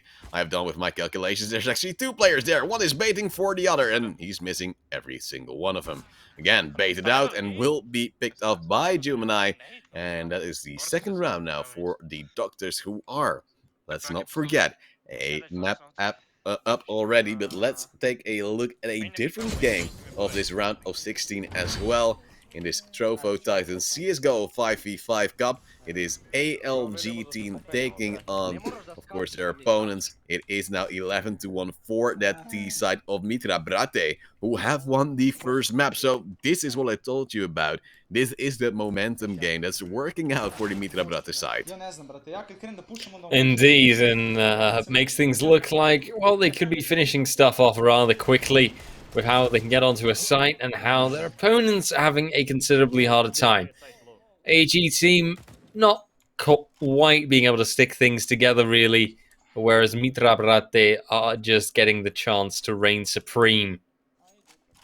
You see the problem, AEG team, well, you know, they just put themselves in a very tough spot, really. They don't have a lot of bounce back potential. Of course, we haven't seen a site take from Mitra Brate yet in this map. But I suspect that they are going to be rushing at that bomb site with plenty of utility and, well, relatively little time to take for it. In the meantime, we do now see that pressure building, the, well, scaredness possibly also increasing for the CT side, but at least they're still laughing about it, because that's pretty much what you need as well. From ALG team, Goofy is trying to lead the charge, throwing in his counter rush util. The moment the smoke will pop, you know you're in a world of trouble, but so far that's not happened. So just throw in some util and try to get some damage dealt. Trade's already coming in now. It is Safi getting a kill, but will be traded out by Lemmy, and it's back to a 4-4, and of course that will always favor that T side until Naka is able to get one in return. And now we do actually have the player lead until, again, a refrag, and even more as the aggression of Goofy hunts him down, unfortunately, in the wrong way. Only Drin Alive knows there was a player from mid, and there is a player from mid. It was Tabby getting that 13-1 lead for Mitra Brata. And, well, possibly, just possibly, this will be yet another 14-1 halftime we see on Dust 2, so it might have something to do with the map. Yeah, obviously it doesn't have anything to do with the teams playing. Clearly, it's all about the map and nothing else. No, but quite frankly, I think that this is just another one of those classic cases of dominance from one team, and that dominance gives them the chance to just push ahead, push through, literally just try whatever they want, figuratively speaking, whereas the T's are, whereas then their opponents are struggling. And now you see it as well, CTs 2 versus 4. Well, that's just a terrible situation to be in. What is Suvi supposed to do? Okay, you can hear the bomb plant now, and Vuko is coming in. But of course this is being held. Of course Short is being held. I mean, what would you expect? That leads to a 14-1 halftime score. And I am afraid that AEG team is going to realize, well, guys, I think that this might not be it. Well, he's saying things that I don't understand again, and I won't even Google Translate it because it's going too fast for my brain. In the meantime, of course, it's 14-1. 2 more rounds will seal the deal for Mitra Brate, and they will go to another round in this tournament.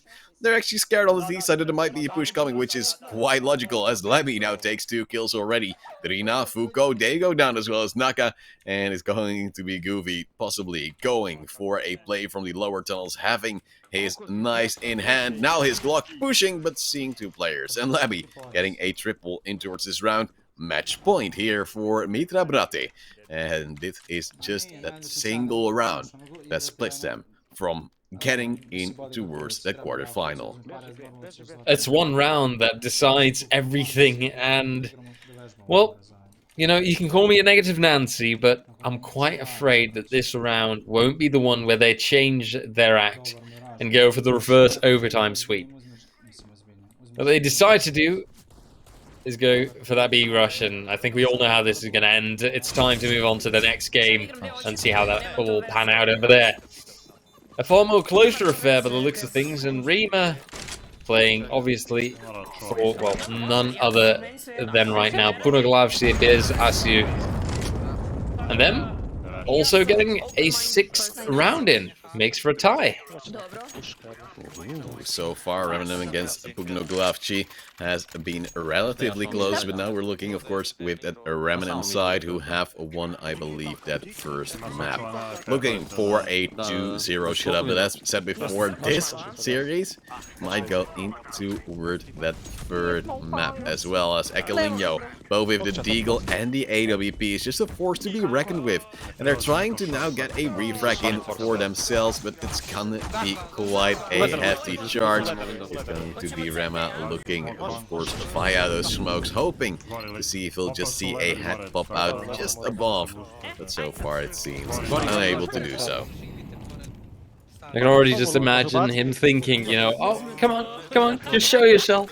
Just show yourself. I just want to see where you are. And the obvious result that will follow.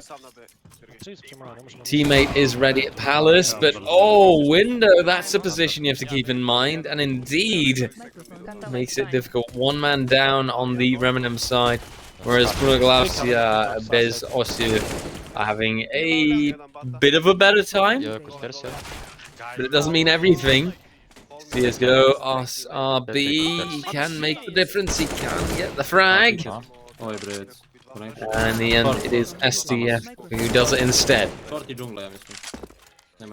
the meantime, it is SRB getting another kill, having a 1v2 to clutch right now to, of course, once more regain the lead in towards this map. Mixos, of course, also a strong aimer on the other side, gets a kill in, and that means we now do have that 7-6 in favor of the CTs, and Budoglavci is doing some work. But some work is just not enough, because they need to do so much more to, of course, then win this map and win the subsequent as well.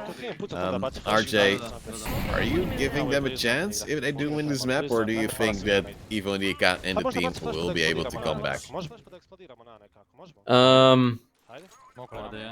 Well, I don't know, I think that the 2-0 potential is there, to be honest.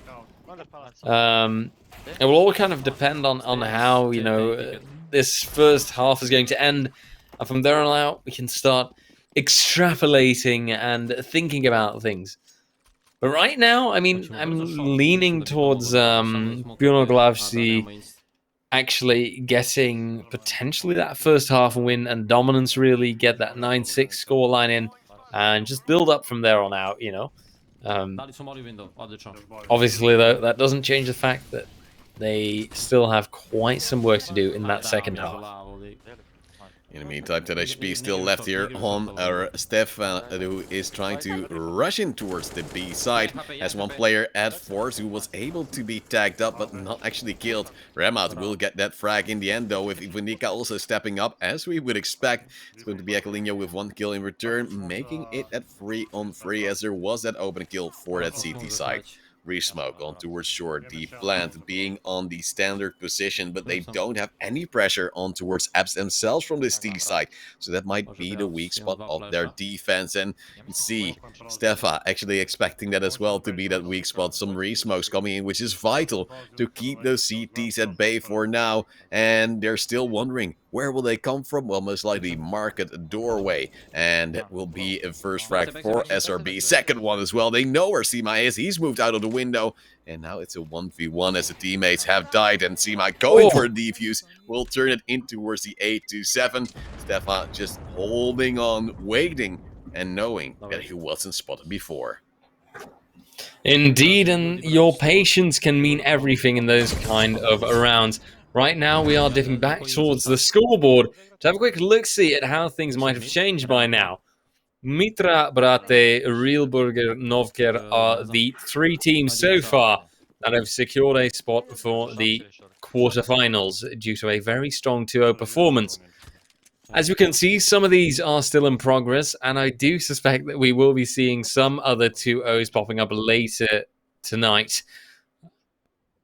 And, you know, maybe one of those 2-0s could be Trollexes versus Doctor, although I kind of doubt it. Things are very close here, and it will depend on how this map pans out. Doctor was the first map, but Trollexes right now, well, they are somewhat ahead, but it's not a massive advantage. Doctors can still recover from this, and they can, if they win that pistol round, and then move it up from there, convert that pistol round into a second win. Then you can get yourself back on equal footing, and you can get back on equal fighting ground. But that is what they will have to do, and successfully at that. Well, as I mentioned before, that early momentum is big. This map was pretty much early on decided slightly by a 6-round streak from the T side of Trollexers. Now we have Bakula getting the opening kill, and it seems like Doctor is trying to find a remedy for their loss so far, and they're trying to do the same. Thunder getting the first kill for his team, as it's a 4-on-4, but the bomb has been planted. It is that lurker that has been taken out, as well as Jengla, who's also on that lurk position. And that means we currently have that 4-on-3 retake in favor now of the CTs, until Trollexic moves in by his lonesome. Diffuser now also dropped, but they still have no control on towards the tunnels, and that might mean some trouble. Good shots here from Fordisek, as it's Salasimic with a beautiful double kill, but Thunder making them roar in anger, as it seems to be the double-digit round going in favor of Trollexers. Juvenile, well, no real big expression on his face, just maybe a little bit of disappointment.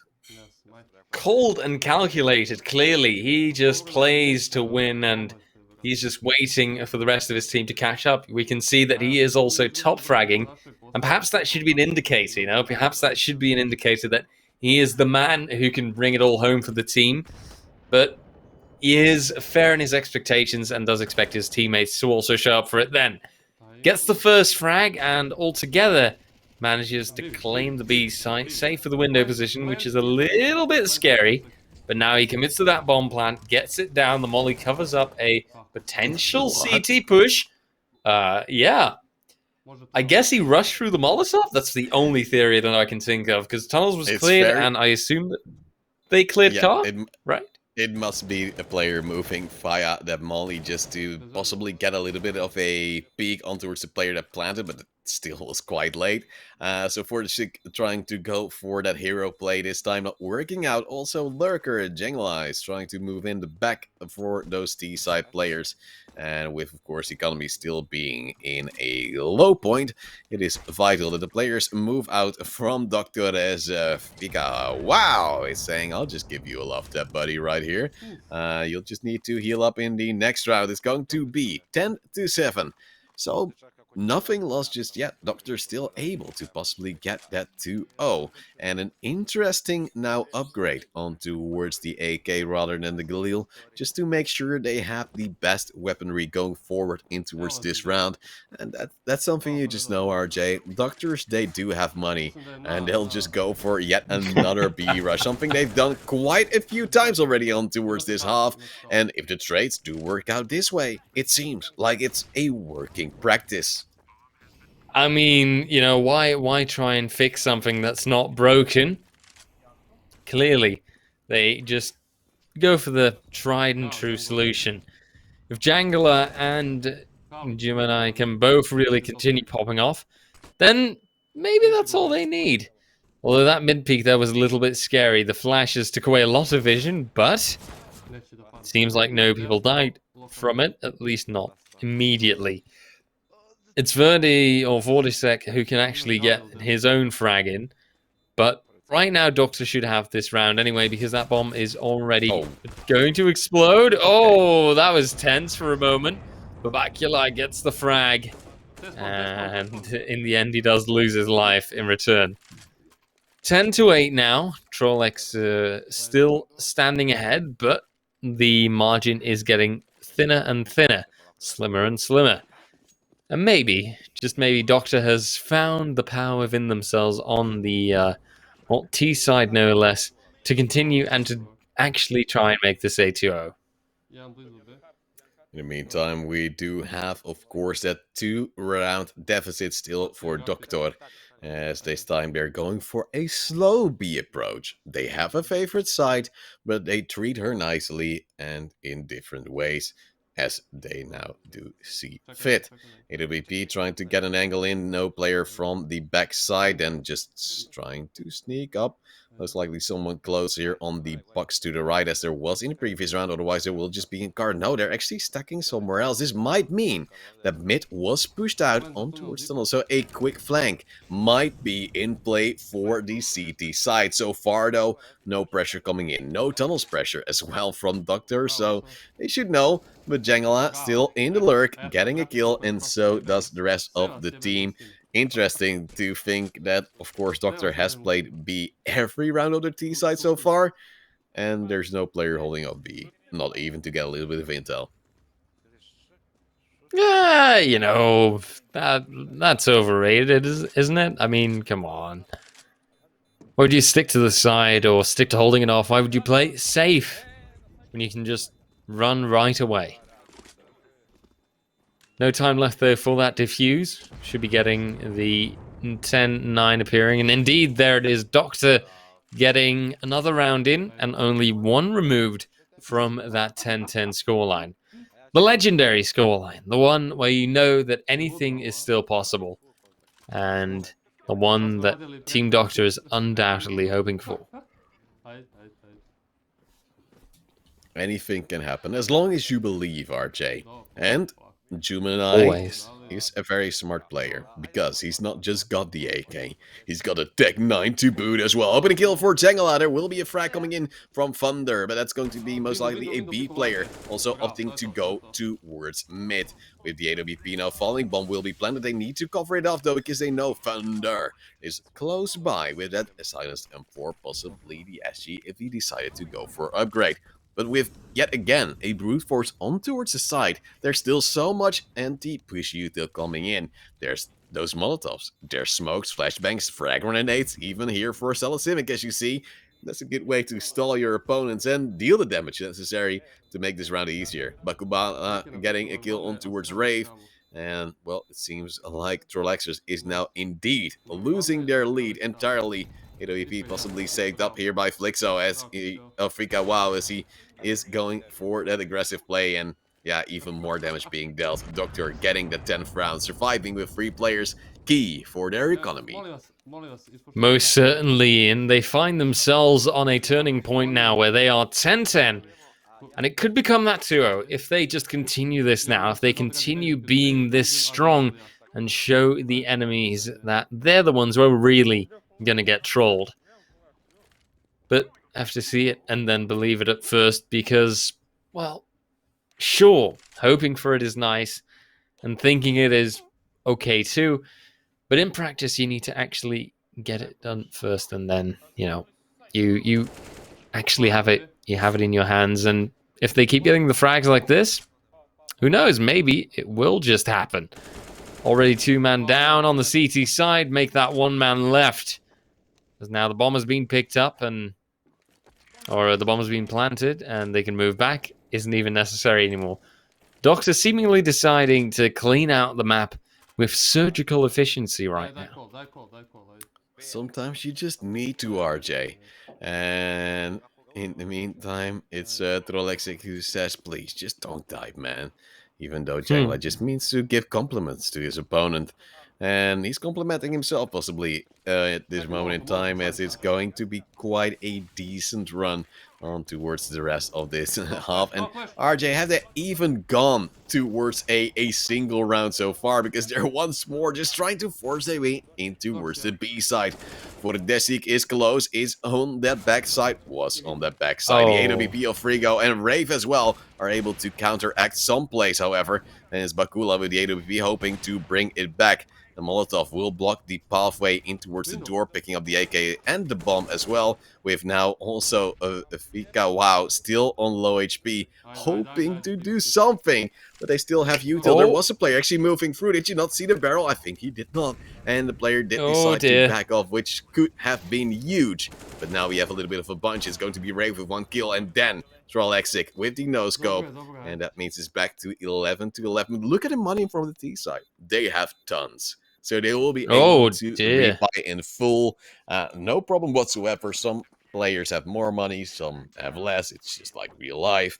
And that means that we're going to see at least a full measuring of the play. We'll go to the match of Ramanen taking on the Serbian team, of which the name is so long we can barely remember, if not pronounce. It's 12-11 for Ramanen right now, looking for, of course, now the win and a 2-0 shutout in this round of 16. Looking for hats. One will come in from SRB, another player on towards the balcony. And SRB actually swapping guns between kills and getting the 13th round for his team as well. Indeed, and as it says in the chat, Ramanen are winning. The I believe was it a Russian team? They do have a beautiful name that indeed is just quite the pain to pronounce. I fully support you in that. So don't stress too much. Lovici and then other words. They're Serbian, they're great, but they're currently still losing. Ezekielino gets the opening kill though for the T side. And he's still saying, see ya, Lambra, as he's able to bring even more kills on towards her mat. Seems like the CT side is being blocked out. However, Fixinho, AWP, Scout, it does not matter. He's a fragging Titan. As of course he's also playing those Trovo Titans series. A fragging Titan, a fragging... oh god, a fragging everything and nothing. But now Живи, Pixel. we just need to see some more frags on that Remnant side. They are one man down, but Fixadinho can turn things around, turn them a bit more equal. Now, in the meantime, Ivonica with the master flank takes out VKN. And VKN22 goes down, but the spray down is a bit more difficult. Seme can turn it around, the timing on that nade, but the post-mortem frag. Oh, that is painful. Sadly, it did not make a difference. And so the 13-12 score is a fact. That does mean that the CTs are losing their advantage just a tiny bit. And the T's are only following closely, with being just one round behind. In the meantime, we have B250 right here for Ivonica, who's been racking up some beautiful kills in the process.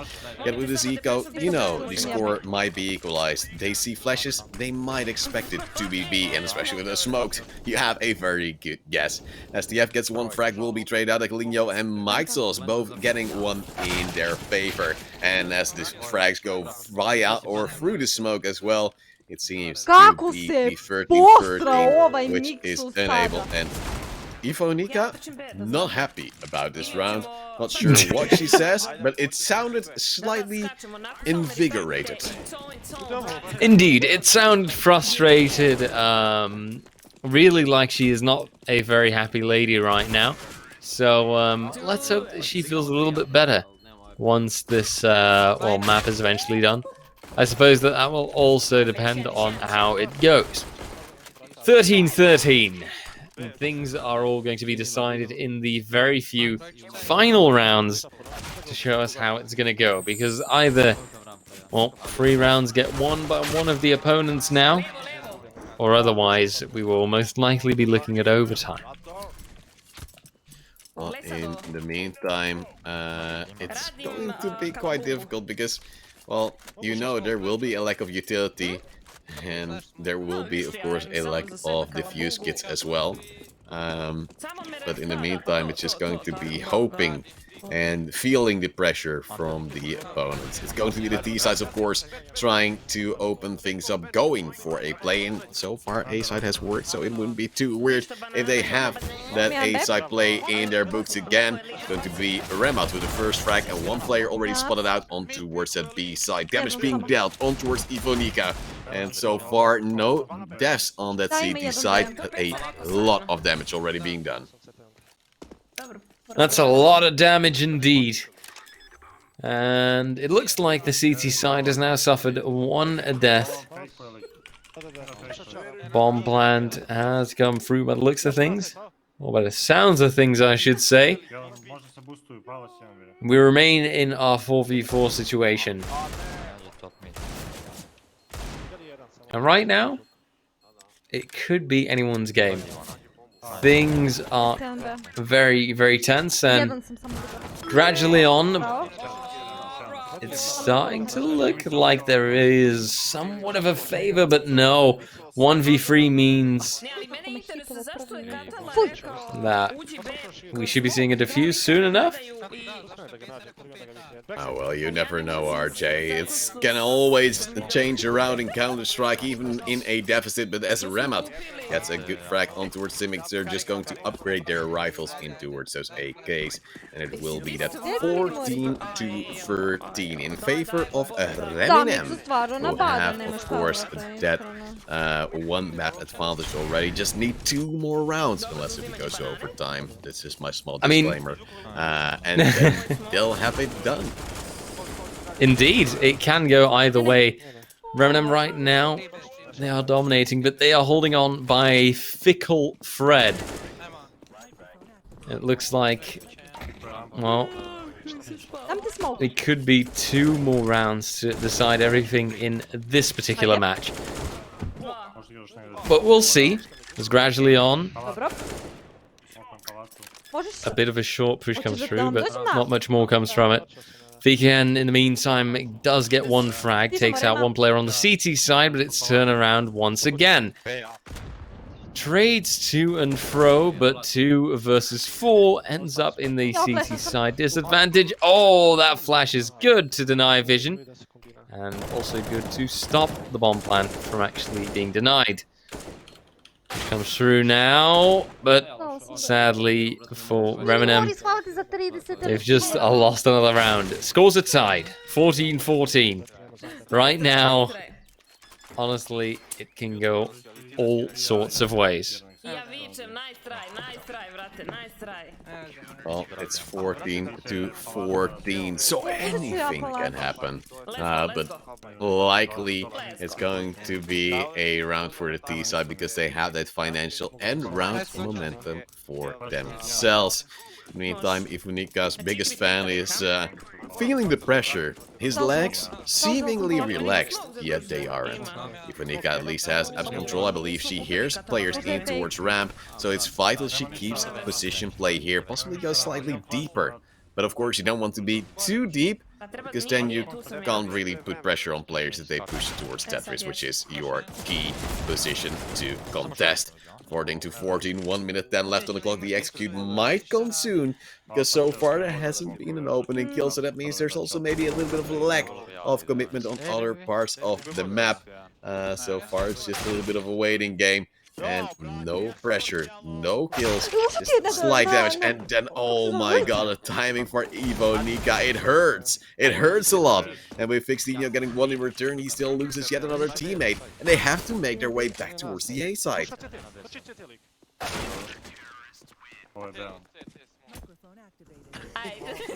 I think, looking at the T side plays right now, oh, this is all getting very close. We could be seeing the first free mapper so far. 15-14.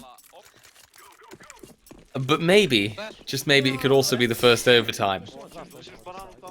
I think that right now, it's anyone's game. It's honestly anyone's game, and I don't dare say which way it's going, Chadrick. Well, I do like that Reminem had a targeted financial decision to play for overtime rather than force by twice, which it would otherwise have been, and now we do see some results already. A player lead in towards this round as a 2-for-1 trade works in their favor. And with that, they've taken a kill towards Palace. If there's not a second player there, they have some mental pressure because they don't know if the player, of course, now in this position, Ivunика, has fallen back. So if you go push, you have to check it, and with those smokes coming in, it might be a fake. You never know, because that's something I call for. If I push Palace, I just ask my teammates to smoke behind me, because then nobody will expect you to be there. Some flashes flying out, no real players flying in though. But the problem for Reminem is they don't have mid pressure whatsoever. No, mid is a often used connecting point in Mirage to really just give everyone a bit of a run around and show everyone where they could potentially go. But we'll see how it pans out, as right now the timer also counts down, means that the T's do have to get into some action soon enough. But I dare say that it is about to pop off at any moment. With only 30 seconds remaining, the T's should be the ones moving soon enough. VKN in the meantime goes down. The rotation is a fact. It's a 2v2. And it could go anyway. Ivunnika holds it off. It's a 1v1, but in the end, Ivunnika goes down. And we do see a loss coming through. No overtime, but also no 2-0. And so it seems that there's one clear result. It is the third map that we are going to be going to. So that means Ivunnika, as you saw, had a little bit of a unfortunate moment. We'll go back to Doctor, of course, who's still playing against Troller-Rexic. And, well, it's going to be the Trollers, who are now one round no longer behind after Frigo, your little cool friend RJ, making it back to the 14-14. And this is a grueling match. It's going to be, of course, now 14-14. And, well, it's going to be, of course, scary, because a lost round means your opponent has a map point, and in Doctor's case, it would be a match point as well, because they have the map advantage. But with Trollexic and Fortisic doing the stuff well.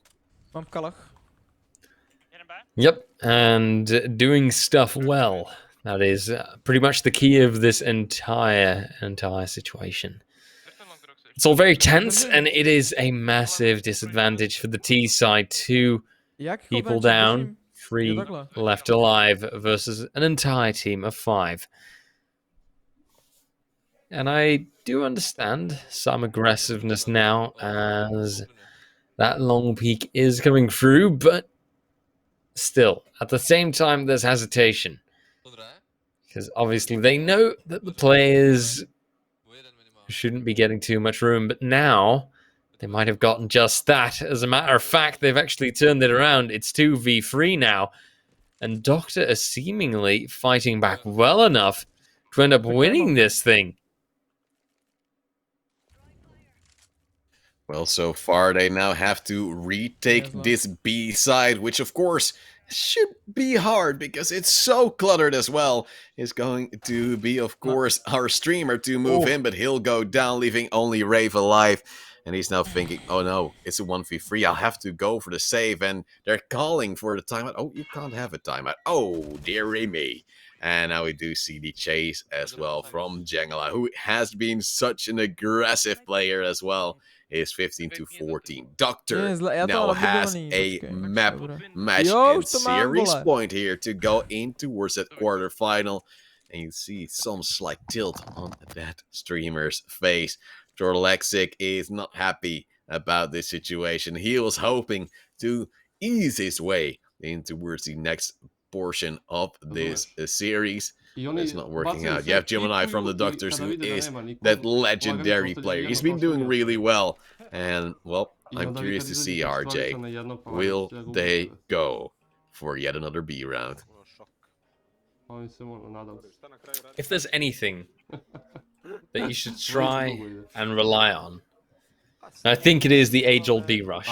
Although, one thing that I will say is that they're not spawned for it very well. In the meantime, we do see, of course, a tactical timeout. RJ, you are a big fan of tactical timeouts. It's, I believe, one of your most favorite things in competitive CS. Seeing, hearing tactical timeouts, and knowing things are being talked over. And Gemini is just enjoying life. In competitive FPS, and also, you know, the Benelux CS, the CS that we're used to, where we see it often that teams think, timeouts, nah, they're for, you know, wusses. Why would we need a timeout? Don't be silly. Well,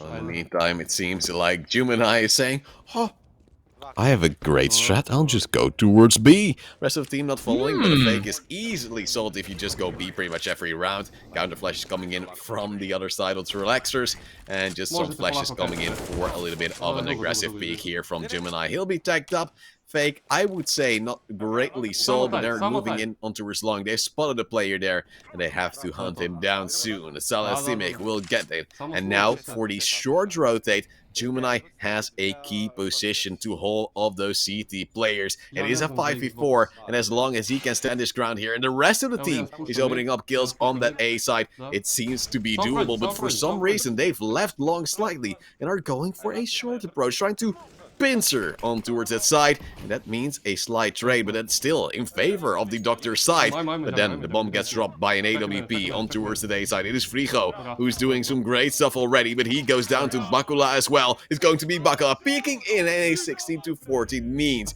that Doctors win their series with a 2-0 score. And, well, it wasn't easy. It wasn't easy at all, but it was effective. Indeed, well played. And that means that we're going to take another look at the scoreboard to see what those current standings are, because obviously that's been changed up once again. We see another 2-0 popping up, and that is, of course, Doctor going up against Trollexes. They sadly are out, the Trollexes. They did not make it further. And in the meantime, we've got 3 mapper situations. Reminem versus Punoglavstia Bez Osiu is 1-1, just like Soviet and Robocops. And way at the bottom of the list, we see Go Roland's Party and Big Daddy, even on that second map note so far. We're going back to, of course, Reminem to see how they are holding it up, to see where this third map will be going. Well, Fixtinho with his beautiful lights, hoping to bring the heat in towards his pistol round on towards Inferno, going for aggression as he's hearing the calls. It's going to be B, and he just moves in. First kill. Ramat also taking one, but they lose some players on towards the B side, so this flank is vital for the survival of them and their chances here. They have a two-man player base coming via this banana position. The player peeking them has already gone back towards the side, and they spotted one in towards dark, trying to spot out whatever position is still up and running where they could get those frags in, but Punoglavci, they're not peeking, they're not giving anything to the side of Fixtinho and his team, and they're trying to clear it out slowly but steadily. SRB, of course, the man of the hour, getting another kill is going to be the chase on towards the dark player. Time is of the essence, but Fixtinho gets his third kill in the round, and says he doesn't have time, unfortunately. And that means the first round still goes to the other side. The fuse kits, you should buy them.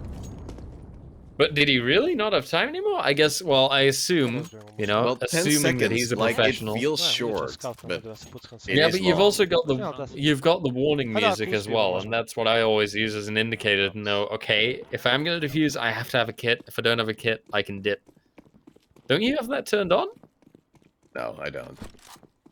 Oh my lord. Weak, man. You're missing out. Great run boost here from Fixtinho.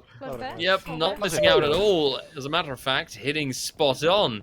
Wallbang headshot with the run boost, no less. Just like Raymat in the meantime, getting another frag for themselves. Suddenly, the strong start is on the CT side, as they take on this map with a 5-3 scoreline. Well, in the meantime, it's going to be Fixtinho saying, oh, I already have an opening kill. I'll just tag up yet another player to the T-stairs and then go for that second mid-pressure. I already have a teammate pushing the T-stairs and further on, so he might just have that pincer maneuver as I hold the mid-cross. And that means they have no real room to work with on the T-side. We're already 2 players down. Let's not forget that one. In the meantime, it's just a little bit of a waiting game. Where will they go? If they go to Banana, it's going to be easy because there's 3 players standing by, and SRB is moving in the flank. He finishes off Mixels, who's already been tagged up by, of course, our scout player here. And it's back to a 1-1 scoreline with, I believe, all 5 players remaining from the CT side. So that's a very big money bonus they're bringing in, possibly against a force buy of their opponents who have the minimal amount of income, because, of course, they won that pistol round. Yep. You always get punished for that one in a sense. What? Jesus. Okay. Disgusting. I'm sorry, I'm speechless. Disgusting indeed. Disgusting. That was absolutely illegal, Fixtinho. And just the man doesn't even flinch, right? He just pulls an insane drive-by headshot of a scout, and he's just like, yeah, oh, I do that every day, you know. Another day, another ride to the office, you know, it's classic. Never done anything different in my life. Just talking to my chat on the Trovo live platform because, well, you know, that's what I do whilst getting frags in the meantime. Expecting a boost here, if a head pops up, you know, he'll be down, and maybe the player underneath it as well because he has that skill. But let's not forget, it's a 4-on-4, and now we have STF, who has picked up that AK, who's maybe in a little bit of a predicament himself if they would go for a little bit of a short push. Has some support in the apps area. He's a little bit worried. He'll go towards long, possibly to hold a longer angle. But this one is relatively passive, and it does not really bode well for your chance if they do push in with multiple players, because you can't really fall back. Now they're moving via shore. The moment he went away, gets 1 kill. And SRB has also fallen. So now it's a 2v3 in favor of Punoglavci. And STF, not really too happy about that one. I mean, can you blame him?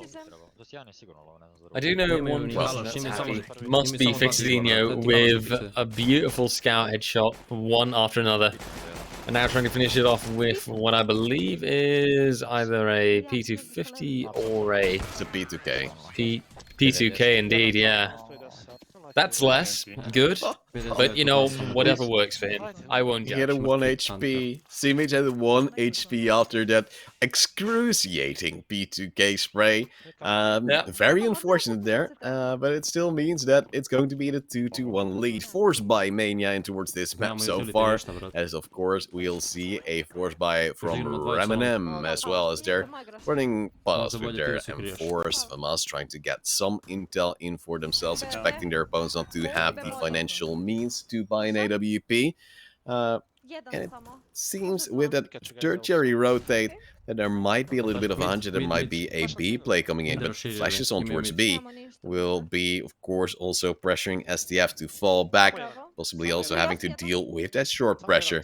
But at least there's an open kill on towards the B side. Yeah, and sometimes when you get that opening kill in, you can immediately get your dynamics going, and you can just make your way onto the site. But sometimes it's also perfect to hold it off as a CT, because you can completely stop the T's from pushing. Stamenko, Stayfa even, very strong position, and Fixidinho once again clearly proving himself as a crucial player for the team. Well, of course, we've just seen this little bit of a ping-pong match go in favor of the Serbian team in the previous map. Of course, that one was incredibly close as well. But now we do see STF and his team trying to hold on towards this CT side, where, quite frankly, you want to mainly hold off that B side, which seems odd, because A side is bigger, more entry points. But if you lose the B side, it is considered one of the hardest sides in Counter-Strike to retake. So the moment you lose it, you're going to be crying. A side still incredibly hard. So many small angles that can be held by the T's in an off-the-plant situation. But still so much easier to deal with if you just have the angles. Great open kill here from STF. They feel as if it would be an A play, with of course Sima rushing in like a madman. But so far it was just a single player moving, but now more util flying. And speaking of movement, the players on the other side are moving to the ground. Things aren't flowing too smoothly. Whereas for Reminem, things are going fine as can be. A little bit of smooth sailing now, but smooth sailing that needs to be held on to, because I think that a necessary win condition for them in this map is that they now, on their first half, do get at least 5, maybe even 6 rounds in. Is that overconfident? I don't think it is. I think that it's very doable for them to at least, you know, get that 3 rounds variance to make sure that the enemy can still snoop around off here and there, but that it won't be the end of the world. It's going to be just a little bit of delay smokes coming in. The default setup we've seen in the previous rounds already from the Reminem side. And STF, he's biding his time, waiting. You see he's anxious. He's feeling as if a play could come at any time with 3 players standing by on the B side, hoping he wouldn't have to dash all the way there, or wouldn't have to hold off a play again here on towards the A side, because they are outnumbered and understaffed. But luckily SRB with the nades able to get another frag for himself. That's a 2-player lead, as then he'll just go for the spray down and make it in towards a 5-2 situation. Almost unlosable. And I'd say almost, because I've seen it go wrong many times before. I was about to say, we have definitely seen that kind of situation go wrong. But it looks like that won't be the case this time. Yep. Ivonica clears it up, and she makes sure that Remnant can continue their dominance.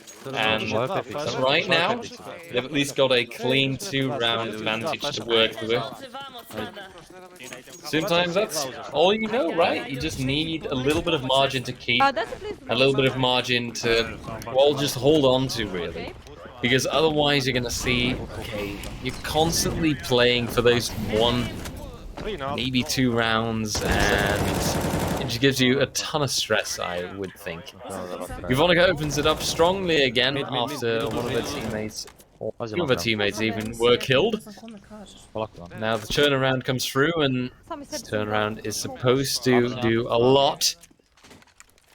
But there is an enemy close to the A side. Well, with now the push coming via short, STF gets 1 kill, but Evo Nika has also fallen for a flank watcher on towards that mid position. It's going to be Rema taking a little bit of a cheeky spray and then goes for a frag on towards mid. He'll take down Mixos, now has to change his weapons or reload, and apparently changing weapons is the easier way. Tries to make some noise, act as if he's going in towards apps, but he's trying to play around his own smoke here on towards a short. But it's gonna be hard because he doesn't really see a different player. Time is ticking through. He gets the flash dodge for himself, but still doesn't really know how to face against these players. And with Simic just moving in, it's going to be that 4-2-3 score. And it's going to be, of course, a little bit awkward. We're going to a different match again, as we're swapping around and giving everyone the chance to show their worth. It's going to be So Be It against RoboCops 2 qualifiers in towards this tournament, as of course we had 12 streamers that are contending, and then also the 4 teams that have qualified their way into the series. RoboCops being some Russians, So Be It being some Ukrainians, going quite hefty against them. And in the meantime, we had Qatar going for a good flank, but not such a good play. Equal sides now, equal level, 10-10, and of course this being one of the qualifier matches, it also means that clearly these two teams are well matched with each other. A little bit of a run boost there to increase the speed, and right now RoboCops, the side being that they have to deal with the T side. And he lag. Started off well, gotten 1 frag in. So be it, with 1 man less, but it has to be said as well, Flamus on the RoboCop side only has 1 HP left. Theoretically, a smoke could kill them. So even a decoy, and I think that's worse. That is just the worst. Have you ever died to a decoy?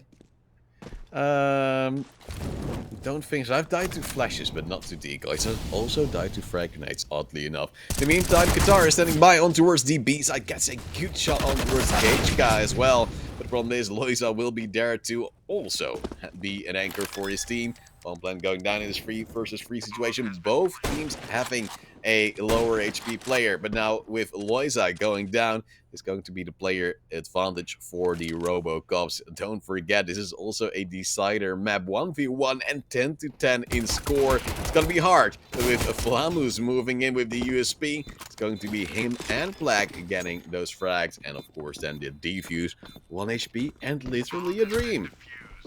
Quite literally.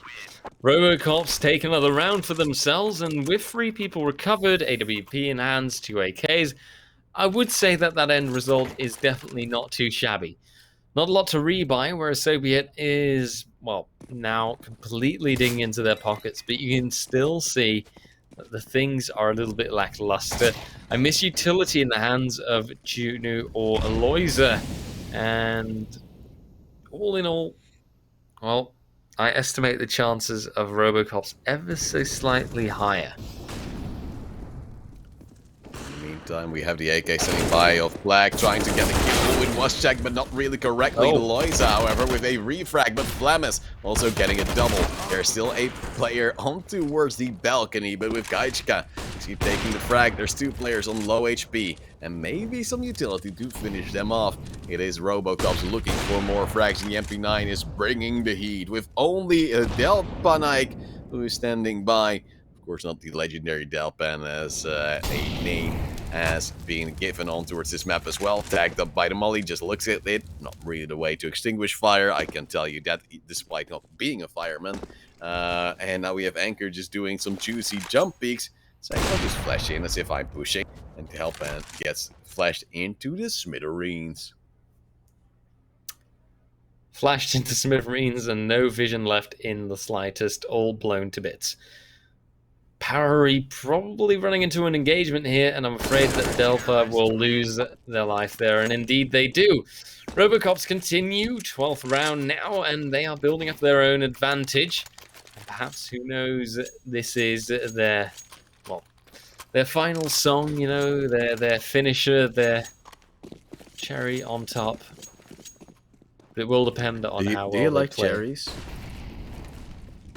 Not like insanely so. I mean, they're fine, you know, they're okay. They taste like cherries. What about you? Yeah, I don't mind. Yes. In the meantime, it's Flamus actually getting the first frag on towards Delpan. And that means, again, favor for RoboCups. We're looking to extend their lead even more, get closer to, of course, that map point. And with that, a match point. You want to go further. You want to be able to make the money. You want to be able to take down those streamers or content creators later on in towards this tournament. It's Tunu who's standing by, who's apparently a great soccer fan. And he's looking to get a frag for himself. Will face off against Black, and that is a big, big equalizer, which might actually work out for the team until there will be a frag in, and then Loisa takes the AK. It's going to be, well, trade fest galore, with Flamus again spraying down players, but also losing his life. Low HP means a nade will kill him, and then we only have Aslan alive, who, of course, will be flanked out by Qatar, who is the master flanker on the side of RoboCups. Beep boop.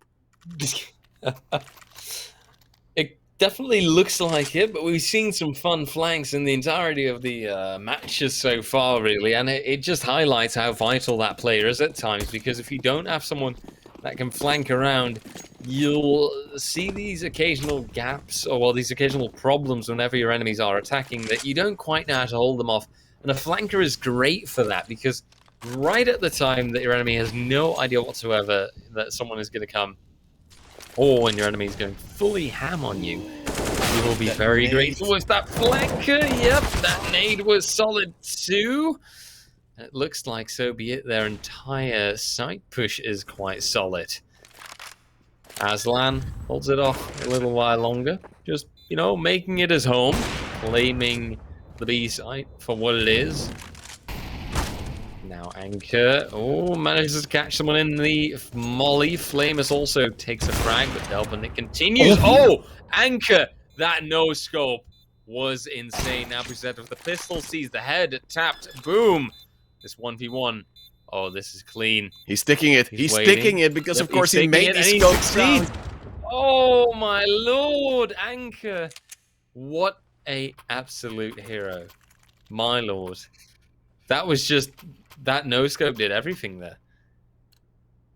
Well, it's very unfortunate here for the side of So Be It, but, well, So Be It is going to be a RoboCups taking that lead even further on towards a 4-round advantage. But with, of course, a bomb plant and the loss bonus of the T side, it's going to be easy to buy back in for the T side. Black, however, the opening kill mid-pressure established for the Ukrainians, but they're unable to make anything work. As our Palace player did the total smap, big fast spread out on towards the A side, and a quick and painful death. Aslan, however, takes down 2 on towards the ace, so it's still on the table as a possibility. But Black is able to, again, counter some of that pressure without actually taking too much damage. So Be It is trying to rotate towards the B side, with Gageka trying to lead the charge. Bomb carrier of Delpan is moving in as well. They're unable to find the players, and the moment they drop, they of course make noise, and now they are making noise. Some shots coming from Qatar, who's playing from the market position. Black takes down the flanker of Lois on towards short. There's only Delpin alive to hold up this match point. There's 3 players left to find. Still some time to work with though, so he could maybe just sit here and hope they rotate towards A, but how big are the odds of that happening? And he could even go towards market. Now takes down 1 player. That's Power Yo-Yo. And it's going to be Delpin against 2. But still, now they know where he is. Both players can try to move together and play on contact, but they don't even need to. Qatar with his 2nd kill. Black with a triple. And it's 15-10. Match point for the RoboCups. And so it seems like the RoboCups have found a new battery cell to recharge themselves with.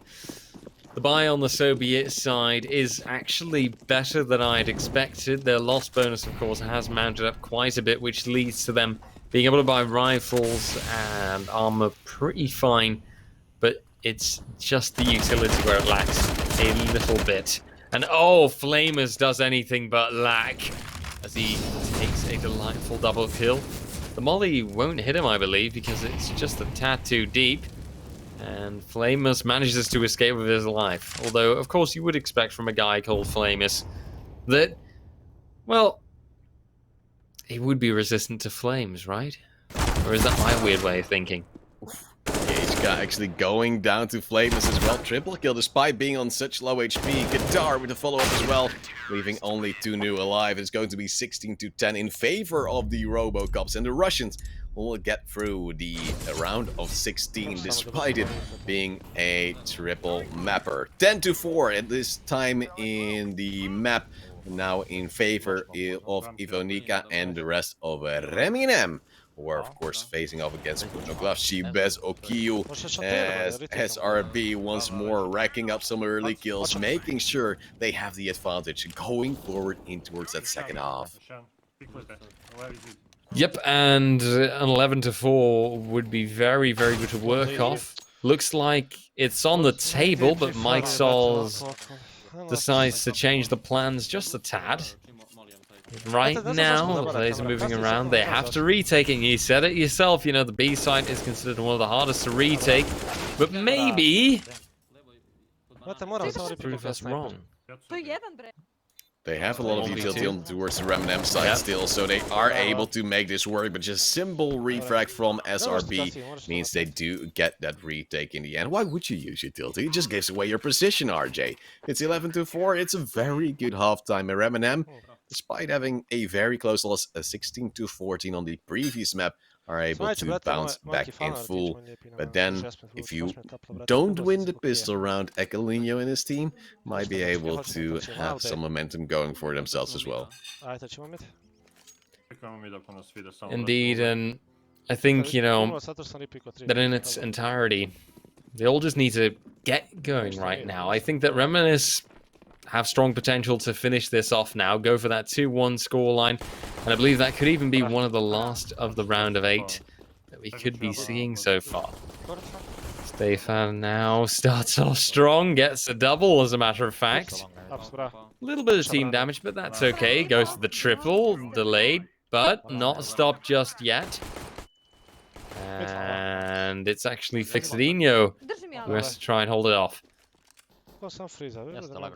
Well, luckily they have Stefan just racking up kills, and he's trying to steal it from everyone around the map. Is going to be Simic, eventually taking him down. He was pretty much plaguing his opponents. And we have Ivonika still in towards the pit position. No need to peek for either of them, just maybe go for a little bit of a cheeky peek. And now damage being dealt, plant on standard, just wait for time, and he'll eventually go down despite smoking it off. Fixadinho gets the last frag, his sole frag of this round. Now we'll take a look with Ivonika, who's now on 12-4, moving with her team on towards that B side. Yep, and once you get onto the B side, it works a charm. SRB also seems to be able to get into there or onto there like a charm. Mac 10 in hands, frag, second one comes in too. Simic goes down and the bomb is planted. The round has started about 20 to 30 seconds and the result is already quite clear. I wouldn't be surprised if there would be some sort of save call coming in now, but obviously the lads have to try something. Problem for them is that they are not granted that in the slightest. Complete, absolute, relentless, just frag after frag. 13-4 now, Reminem winning strong. Got a massive advantage, and at the current rate I expect them to be, well, right into those quarterfinals in no time. In the meantime, Ivonika's getting some followers, and Elixira, as she was quite happy with. It's going to be, of course, the challenge to keep momentum going, spotting the first player, dealing slight damage, but also trying to dodge those flashes and smokes to come out from that CT side. Put down the pressure, hope you don't get pop flashed yourself, and there will be some mollies to at least counter of the fallback position. Ooh, flashbang going slightly south. That's going to be a 2-for-2 trade, and that makes it easier to possibly go towards that B side. Bomb dropped by Ramat, who's saying, well, you get that one. I'll just get some forward positioning to get some early rotates. And STF is saying, well, I've been fragging hard. I'll just go for the flank position, go via CT. We have the pincer maneuver. They can do whatever they like, but we know they most likely won't go via mid, otherwise they'd have to push the abs position, and otherwise we'll just be here to finish things off. And that means Stefa with a good flank, good timing, 14th round for Reminem. And Puglovic, I'm not really sure where you are now, because you left yourself in the previous map. Just kind of, you know, decided to dip. Just gave up. Figured done and dusted, and this ain't it, boys. A very, very harsh reality, but, well, reality can often be disappointing. That's maybe something that the lads on the other side will also think. Look at the frags flying in from Reminem, and it's just insane. You blink once, and they've already fragged practically everyone. 15-4 now, and I'm ever so slightly afraid that the boys from the other team will not be able to make this. I mean, 11 round reverse streak, do you see it happen? No. But of course it's quite interesting and maybe also infuriating for the side of Ivanica and the rest of Reminem that they've lost the previous map 16-14, and you're like, oh, that's crazy close, and now you're 15-4 up. How is that even possible? How do these odds change so much? And how I guess is it actually happening?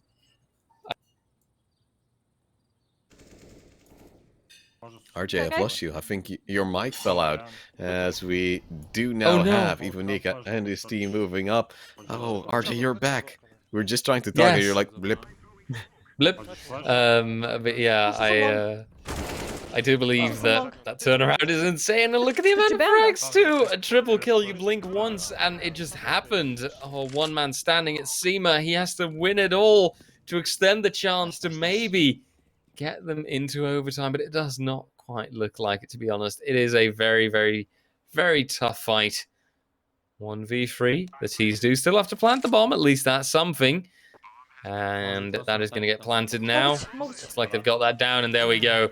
Stay forgets that last frag, and with that we see Reminem. They get the 2-1 scoreline, and I believe that is one of the final matches of the rounds of 8 that we've seen so far. It's a round of 16, RJ. A round of yes. We're going to the round of 8, no worries. Great win here from Reminem to secure that victory for themselves. And I'm curious to see how they'll fare in the quarterfinals soon to see. Of course, today we'll still broadcast that quarterfinal. Tomorrow we have the semis and, of course, the grand final to finish things off. But RJ, I'm a little bit flustered still by that 16-14. You saw the frustration on the side of Reminem, and now they were just able to smash it home easily. No problem whatsoever, and I'd say that with that we should probably take a quick look at the bracket, see how things have changed now, and see where people have ended up in. Indeed, looks like everything has been decided. We see Bohemian Hyenas facing off against Reminem now. Then later on, Mitra Braids against Robocops, Real Burger against Novker, and Doctor against Gorolin's party. Sadly, the team that I was vying for, Big Daddy, did not even stand a chance. What a shame. I am disappointed, but not really surprised. It happens, RJ. I already said the moment you predicted that sometimes those things do go south. Luckily, we still have a beautiful quarter-final set of matches to go on. But before we actually go there, we'll go to a 15-minute break, and we love to see you back again after.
Welcome back to the Trovo Titans Counter-Strike Global Offensive 5v5 Finals, where 16 teams are battling it out for 2,500 euros. So far we've already lost half of them, or maybe even more, because even in the quarter-final, a first match was already played. I'm Tolsma, with me is RJ, and we're getting ready to play and of course see those remaining 3 quarter-final matches. Very, very excited to see what those remaining 6 teams will bring to the table then in those quarterfinals, and at the end of the whole road, who will be in those semis and perhaps even grand. We can already see Real Burger, in their own real fashion. They just couldn't wait, and they felt like they had to destroy Novkia right away, already securing their spot in the semi-final. For the rest, of course, we did also see the rest of the bracket being played out, and the remaining 3 quarterfinals that we will be seeing is Bohemian Hyenas against Reminem, Mitrabate against Robocops, and then, of course, Doctor against Gorlin's Party. Yeah, of course, Doctor, my team to watch, of course, with Gemini racking up kills left, right, and center. But Mitra Brate has been doing an amazing job as well himself. But Reminem, the team we've seen the most of times, have been quite strong too. Of course, we don't really know what maps we're going to see until we do see him, but of course that makes a little bit of an interesting play and makes it, of course, fun for us as well. Just to make sure you'll be able to see every match out there. We'll be swapping through those matches whilst they're all taking place, just to make sure everyone has their time to shine. And of course, everyone has their time to impress us. RJ, your initial prediction team has already gone out of the tournament. Yeah. Who have you really been impressed by so far? I think the first that comes to mind is definitely Reminem. After the fact that they had such a tough second map, they suddenly completely bounced back from it and totally surprised us with, I believe it was a 16-5 result or something. It was absolutely insane how they had a very, very tough second map, and then they just bounced back. They showed, okay, they learned what was wrong, it seems, in no time, and they immediately got back on top of their opponent and just decimated them. Well, sometimes you just need to bounce back, RJ. If you fall, you just have to get back up. But we did see Ivonika, her perspective when they did lose that 14-16 match. And you just saw her being in awe, being, frustrated, which is a very normal reaction to losing in the fashion they did. But they were able to, as said before, get back up and then destroy on towards Inferno. Great CT side to get a 14-1 lead.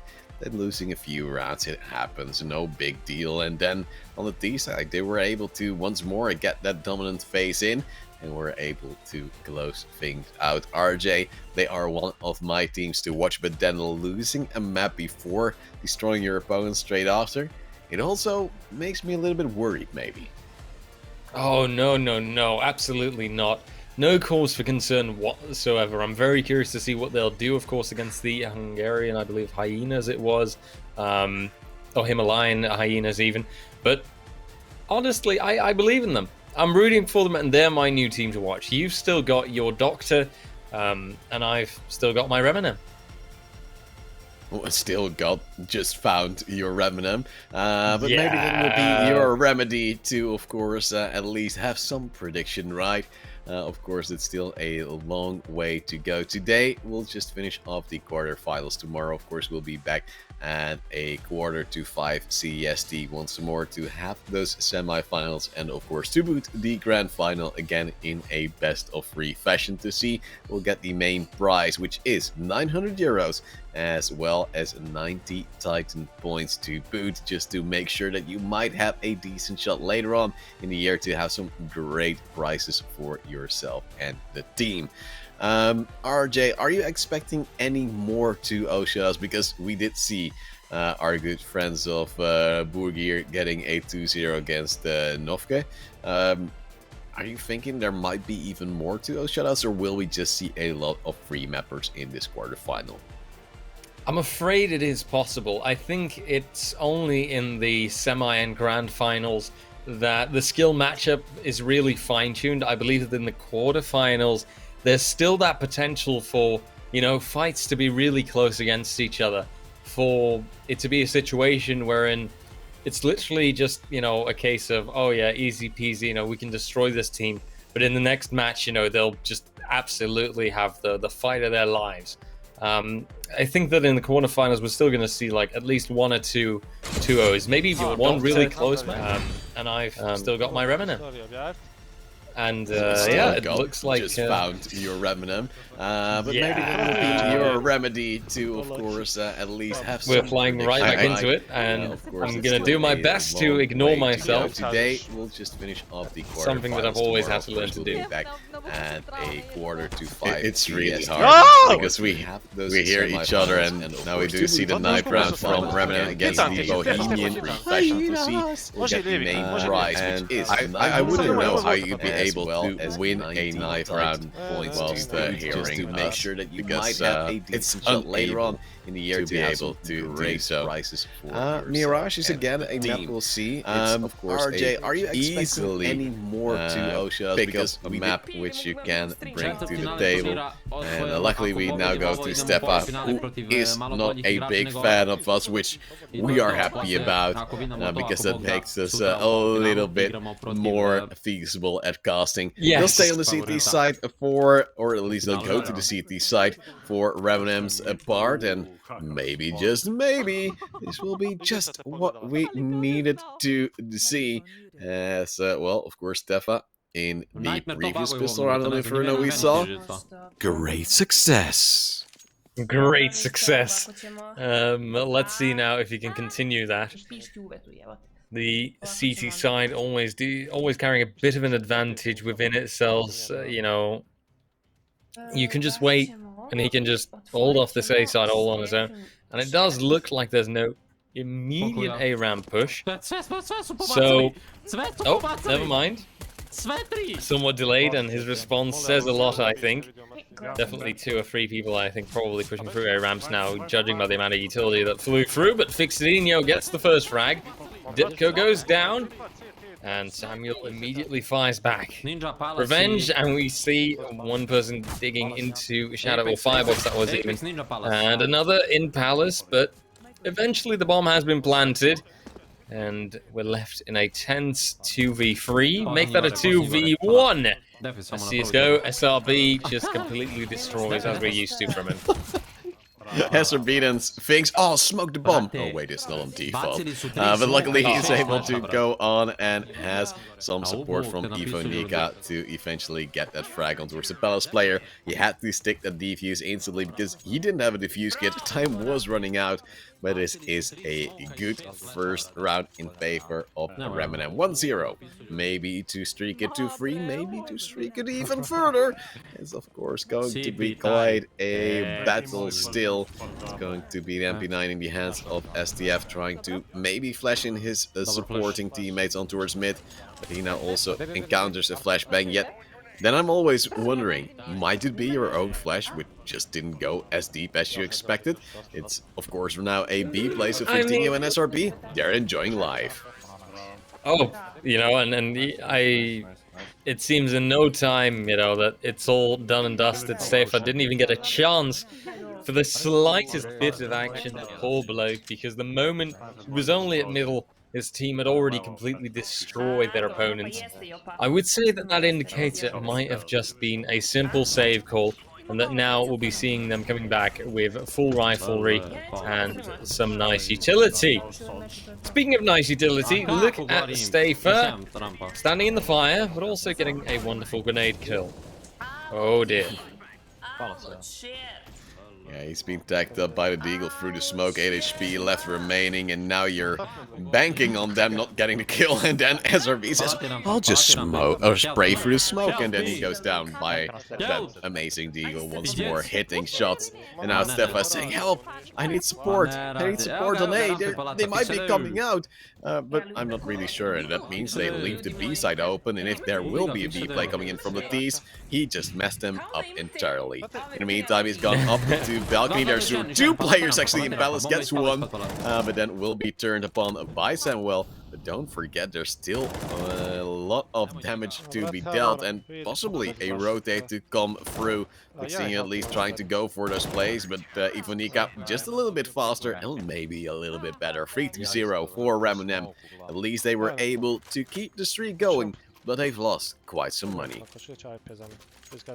Money aside, they are making me considerably more confident in my choice now. It seems like Ramunem really has, you know, a squad of people that are quite apt at what they do, quite apt at how they play, and yeah, just filled with a very challenging, very, very high-level players that can destroy another team when they want to.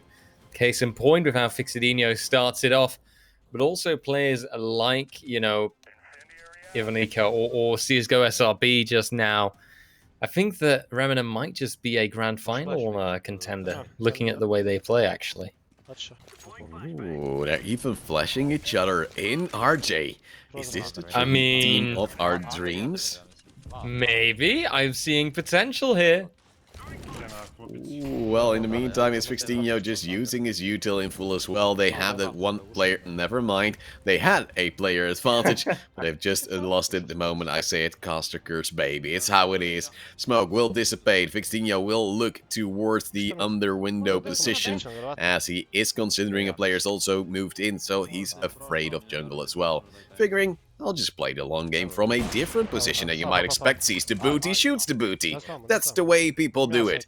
But as you saw, that player was looking towards a jungle position, meaning they don't have control there, and with a good rotate, they managed to cut off that B take as well. First buy round for the T's, not going to great success, meaning there will be even more financial momentum in favor of that CT side and Ivonika. Team player dropping an M4 whilst keeping her own FAMAS? I do it the entire differently way. Come on, man. This guy, you know. Girl.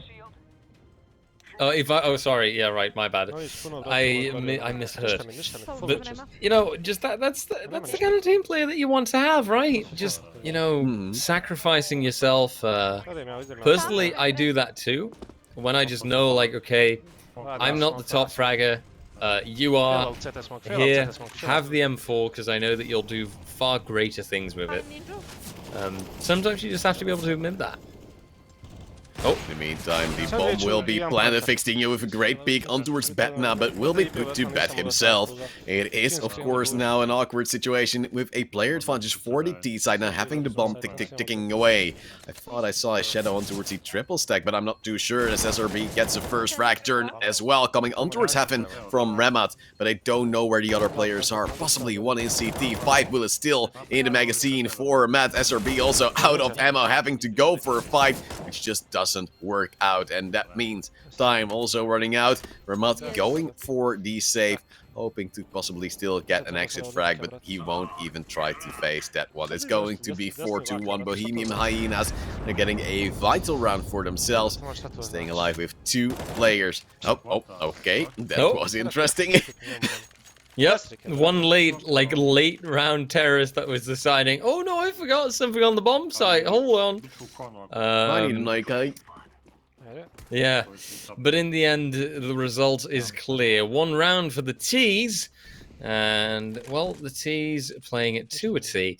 They're still 3 rounds behind, though, and they've got quite some work lined up for them. I believe that the Ramunem squad does have some wiggle room, and they should be able to have another perfect loadout this time round. Equally, though, of course, so do the T's. By the looks of it, they have gone through all their money, but I do assume that with them having gone through all their money, they should at least have something somewhat decent to work with. Player spotted in connector, but not killed, as Samuel gets some next round revenge. Fixidinho goes down, and Ivonika has to hold from short. She's not immediately successful. Stamenka, though, Stefa, though, very strong position from Palace. Yeah, but he's a little bit too late, and that makes it really awkward, because if he was able to take that player down and keep his CT teammate also standing, it would have been a round possibly in favor of Reminem, but now they're actually losing their ground and being forced on towards an eco. P250 in the hands of Extinio now, of course, as well as his beautiful Karambit, trying to get some plays going in towards underpass, saying, I'll just flash myself in, player not flashed, and he'll go down 2 players in towards underpass, but that intel doesn't really do too much for his team, because you'll just know they'll then go for mid pressure, because, well, why wouldn't they, and how couldn't they, and now you're hoping that you're banking on towards the right side, and now under calls are being made, something we did know from Matt getting one, but will be traded out now. Stefa with the Deagle tries to get something in return, will be timed upon as players also are moving out of jungle and in palace at the same time, leaving only SRB alive. USB in hand, of course, unwinnable, and that means dying is often the best solution. Bohemian Hyenas there, reigning a bit more supreme as they move on and slowly bridge the gap. But speaking of bridging the gap, let us take a look at another game. Taking a bridge over to have a look at Mitrabat. It looks like they're having a bit of a harder time facing their opponent, and that is of course none other than the Robocops, who are 6-2, 4 rounds ahead of them. Ooh, the Robocops, the Russians we've seen that have come via the qualifier, have done really well in their qualifier as well. Mitra Brata actually turning on a light in his room, which, well, compared to the last time we saw him, is quite noticeable. Trying to bait out some shots here from underpass, as there will be trades coming in, well, no one's favor. It's a 2v2, and he eventually does get the short self boost. But the problem is it's relatively late, because the bomb has been planted, will be turned upon by Flamus, who's been a key fragger for the Robocop side. Back to a 2-on-2, and Nodi, of course, also being on low HP. Doesn't really make it any easier, but he still takes down Flamus, who then overpeaks, but Black with the Deagle takes down one. Just a body shot will do it, and he'll hit that body shot in return. 7-2. A round where it seemed as if Robocops didn't really have much economy, has been won by themselves. And then on the other side, we now do see Matrabate going for the force buy, whilst the rest of his team was actually considering possibly an eco. So that shows that miscommunication is always closer than you want. And you never ever want to have that one team member who just... That was not the way that Flash was meant to go, was it? Or am I just so mistaken?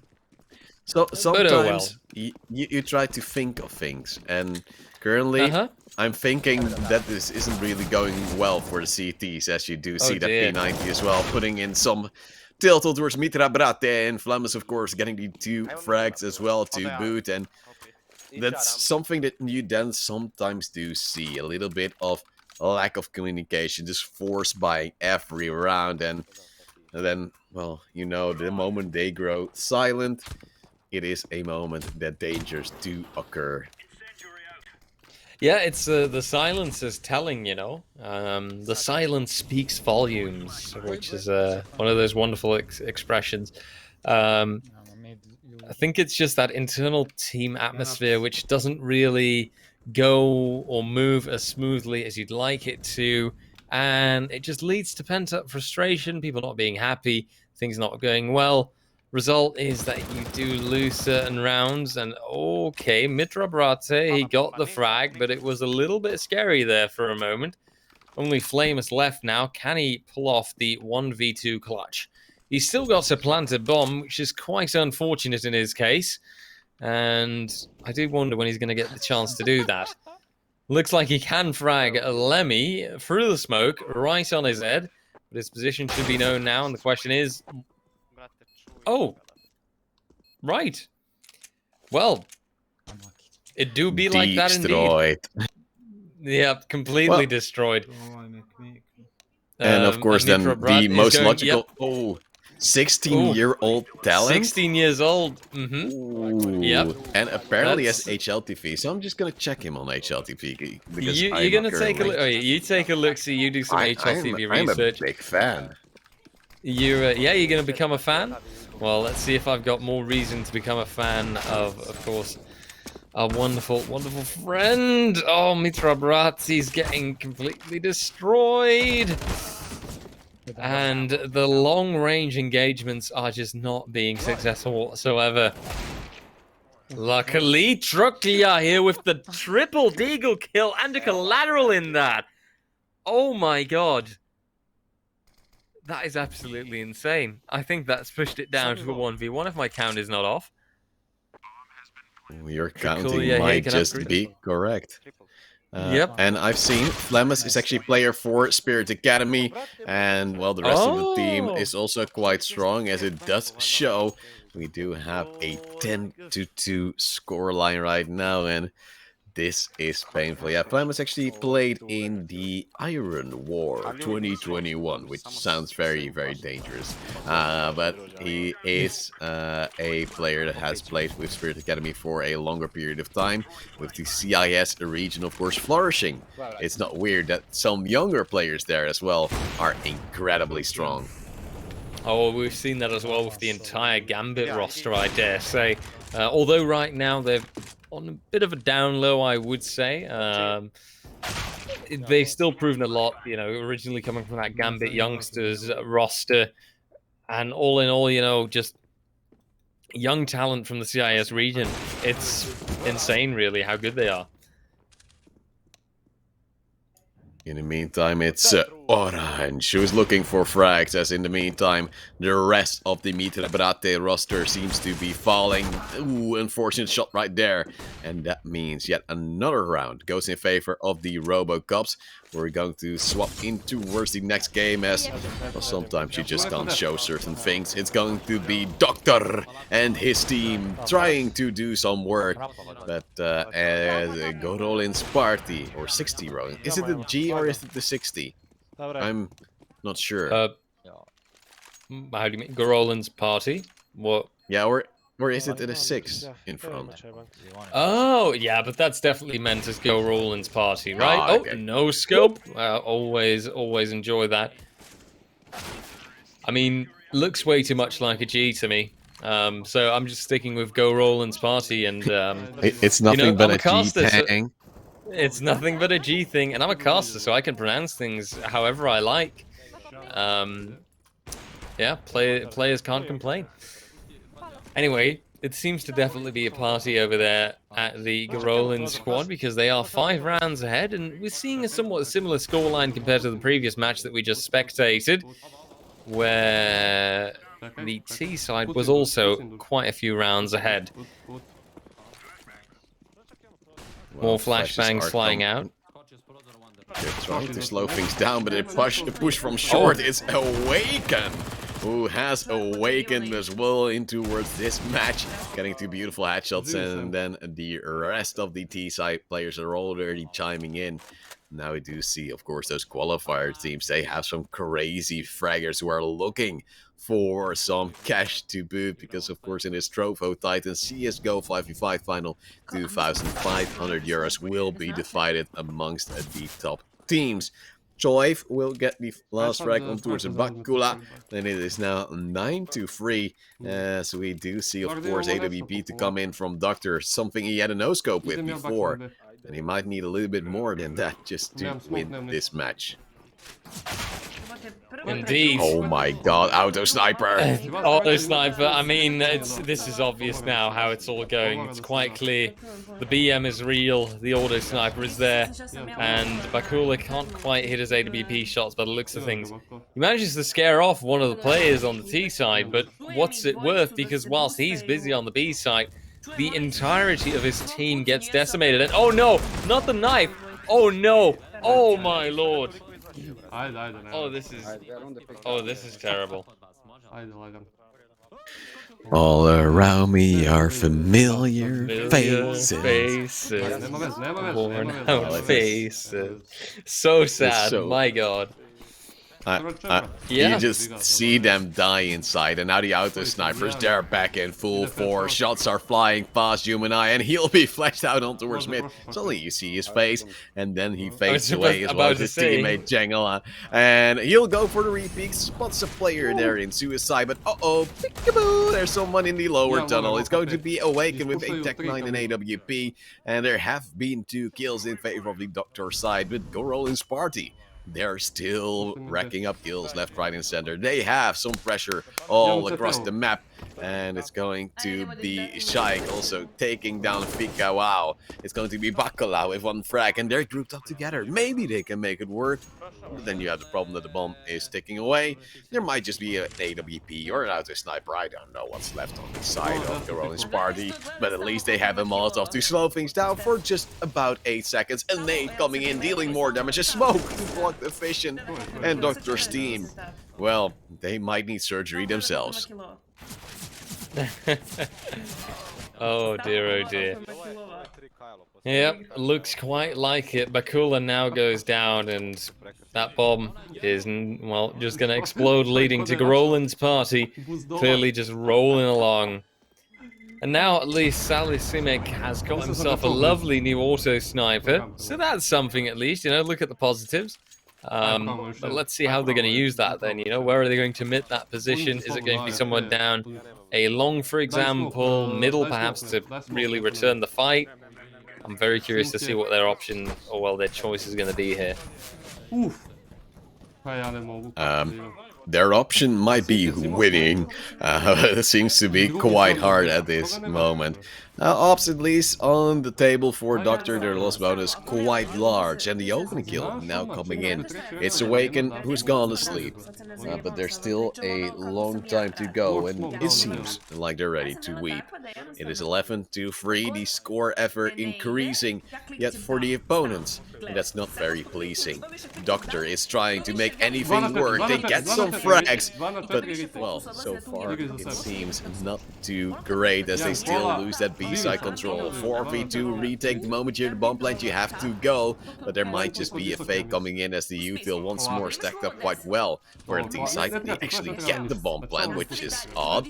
And now with 2 AWPs, 2 rifles, they'll have to go. Or actually 3 AWPs? Oh no, this might be the worst retake we've ever seen. Joy getting the lineup, and they do get some frags. The op shots miss, and you see Gemini, his heart, it is breaking. It was unlosable, but with 3 ops, it's so unfortunate. 12-3 halftime. Let's get back to a Revenant's match just to see how they seem to be faring at this moment in time. And they now have a 5-10 deficit. Just eating something. It's a beautiful and probably delicious sandwich, but you have to get, of course, also those crumbs of your incredibly large mouse mat. And RJ, what do you usually eat behind the computer? No, it's one of my personal rules, you know, that I don't ever take my dinner upstairs. But this morning I did eat like a sandwich indeed, and an apple, a green apple, a Granny Smith, behind my desk. Sell out. Why? Hashtag sponsored. No, I think not. But yeah, crazy apple man, RJ. Yeah, that or like recently I had some nachos. So that was nice. Yeah, I like nachos. But I've been trying to lay off the snacks. I'm getting a little bit fat. No. You're getting chubby. Oh yes, that's better, right? And no, in the meantime, we do see Rem actually on the late 10-5 against Bohemian Hyenas. And are now also awaiting the pistol. That means a celebratory bite of food, because you well deserved it if you do win yet another round. That's the way the cookie, or maybe the nacho crumble. It's 11-5 for Rem. They're doing some decent work. And of course now trying to streak up again a few rounds. And if you can, of course, also try to get more things going. Get yourself in towards that semi-final of tomorrow. But let's be honest, it's still a long way to go. As long as you believe, it can all still work out for the better. First kills being traded out. It's a ramp push. Ivonika saying like, why are there so many people there? But, well, those people, if they do push through, do have bomb control. As Remat has some issues with some wood, well, would you rather just go through it? Absolutely. I mean, you got to try something, I would say, but right now it seems like things aren't quite working out for Bohemian Hyenas, and it's all pointing towards Reminem. Something that I'm not super saddened about because, you know, I do want my prediction to be right for a change because it doesn't happen that often, and you got to take the wins that you can get. But yeah, right now, Remnant, they're showing themselves from a very strong side, and I do wonder what it's going to give for the second map. You know, we've seen them have a sporadic performance, so, you know, what are you feeling like? Is this going to continue or not? Are they going to hold on to this? If they get more frags like this, I would say yes. Yeah, well, the scary part is you'll have to see if they are indeed able to be able to have a quick 2-0, because that's a confidence builder.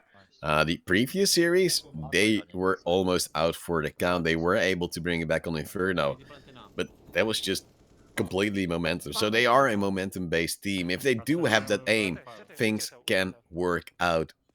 But you have to get, of course, stuff going for you. Now, the bomb will still go down by the hands of Ivonika. Or actually, no, because the round ended too early. But it is a 13-5. 3 more rounds, they are then 1 map ahead. And that's, of course, a very big confidence booster. Then you can just say, oh, we can just win the other one as well, right? Easy peasy.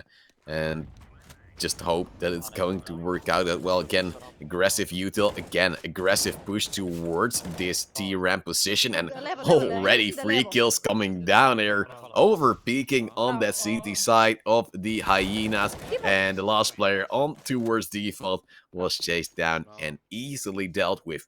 14-5. 2 more rounds are now splitting the side of Reminem of their first map win. It looks like Reminem is going for that first map win in a high-speed, well, chase isn't perhaps the right word, but with quite some momentum. Right now, for a turnaround, I mean, it's just Himalayan Hyenas. They can't seem to withstand them. Every time that they do get onto the site, it also seems like at times Reminem opts for the right sites. We saw them push B just now, and they completely got onto the site by just getting 1 frag, I believe. This time round, you see Bohemian Hyenas holding it off and actually getting them out close. But oh, knife? No. Good. Very wise decision. Fixedinho getting a strong double, whilst his teammates, yes, go. RSB got another frag. Oh, SRB even. This is close. Fixedinho knows that someone's coming from kitchen. And it's down to a tense 1v2. 1 man left on the side of the Bohemian Hyenas. Fixedinho still got him locked down over there. The bomb plant should be coming through soon enough, but oh, timing the spray down is good. And Fixedinho, bravo indeed. 15-5. And Reminen continue, but it was close there for a second. Sometimes you just need to fix it, Inyo, and then everything is possible. Now 15-5, that match point, it's standing at the ready. Just waiting for the team to finish things up, but then again, aggression towards that T-ramp. It's so weird that every round they're trying it, and luckily, if you try long enough, maybe, just maybe, you'll succeed in a while. Another opening frag came in. Now we do see Ramat and Fixedinho getting kills in return. Deagle shot from Patna, but there will be a spray from Fixedinho trying to close things out against 2 more players. He'll lose this one, but no worries. There's a ton of money still standing by, so they'll be able to buy, they'll be able to try and frag it out. But if they do lose this round, something does really change in their financial position, and that's not really the greatest place to be in. Not quite. And positioning always matters so much. But let's see what positions get taken now. With a slightly different look for this final round. Ben, in the meantime, does have some scout action going to eliminate CSGO, SRB, and Dipco comes in quite clutch too. As Remnant seems to be denied that final round. Oh, Fixadinho, please! The BM! Well, he just does it again.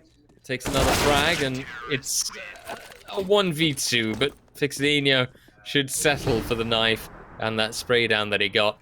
It seems like Reminem is almost just having a giggle with it, I would say. And that now they're just toying with their food before eating it. Nom nom nom nom nom. Well, this is the buy round we are waiting to see. It is now 15-6. That match point at the ready for Reminem. Just a single round will do it. On the other side, we do have some decent rifles. Remet actually countering off that terrible flash. And it's going to be 2 free opening frags in favor of Reminem. Just one more frag to finish things off on towards Samuel Chauvin. And he'll still be in window. He'll get 2. So that's a little bit of an oversight from the T side. But he's now spotted. He's tagged up.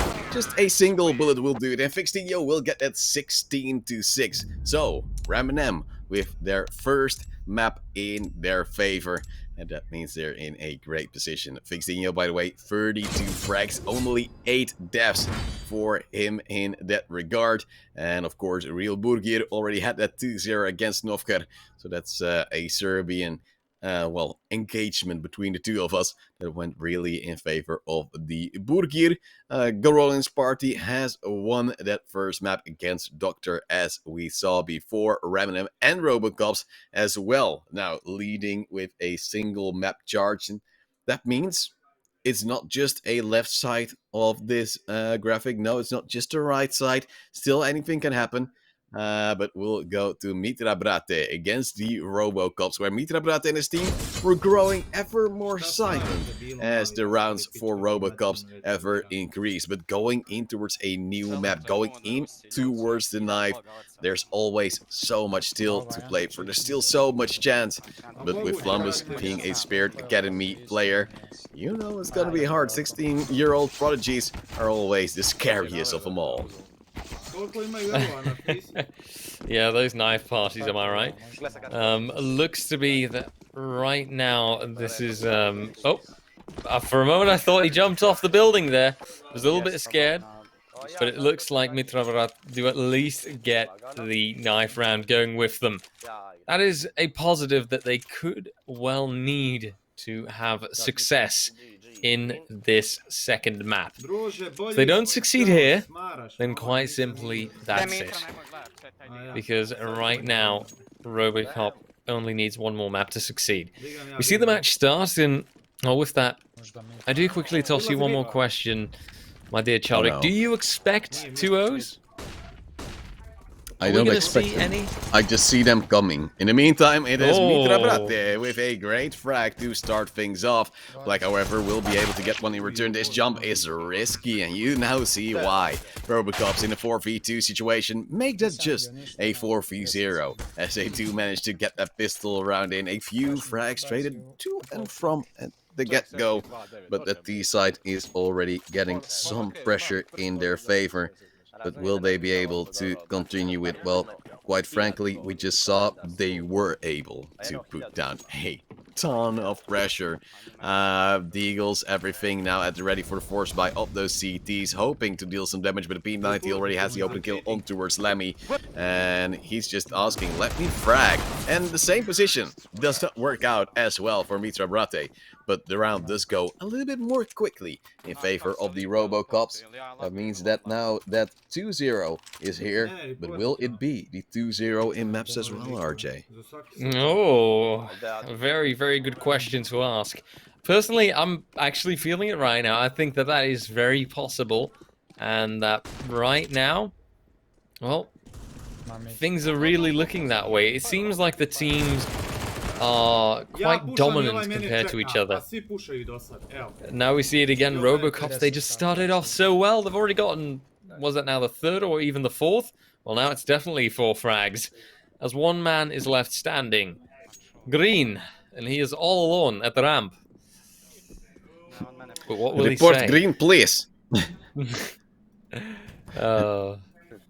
Green never on side, but no. of course he's now trying to get it back, at least get a frag for the swag, but he won't get it. It's going to be Power Yo-Yo, who apparently just plays Valorant, and it's now the 3-0 in favor of the Robocops. It is actually expected, and one thing which I never expected, but is intriguing to be RJ, this might come as a shocker. Look at the earbuds of Mitra Brate. Where does the cord come from? It comes from above rather than below. Yeah. I assume that his Never seen that microphone is before. up there for some reason. Or, Yeah, no, or I know what it his is. PC. His PC is on his desk. Oh. And he's using the front But that's audio that's jack. a very high. That's so high. How big is I his know. PC? Nobody knows. How big is the lead for Robocops? 4-0 soon. Oh wait. Oh, So maybe a well, little that bit early people to do call, know but- that. I yeah. do find it an interesting choice though, because it does not seem comfortable in the slightest. Although to be fair, earbuds are like altogether usually not the most comfortable, I find. No, we're both headphones guys. Yes. I mean, I do have some okayish IEMs in my drawers, and theoretically I could wear them to make my hair look better, just like Mitra Brate is making the site look better, but he doesn't have the time. Molly now completely seals the deal. He has to fall back, and now he wants to somehow fall back without losing his life. Can he get the frag? Bomb goes boom. Quite look like it, but he'll die from the bomb, and indeed, the Robocops grab another round. 4-0. And right now, things are not looking very positive for the namesake of this player for Mitra Brate's team. Well, we do see again the FAMAS not really the weapon to go for in a situation like this, but sometimes you just need to buy what you can afford. Seems like there might just be a B-rush coming, but they check his angle. Qatar with the first frag. The refrag will be coming in as well by Lemmy, double for himself.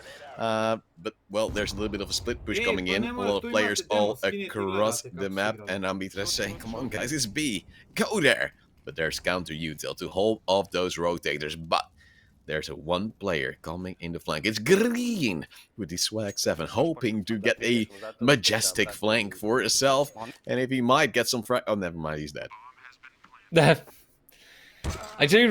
appreciate... Oh, Oh no. Flamus, you madman. Clearly, I wonder what they teach those kids over at the Spirit Academy, because it is relentless.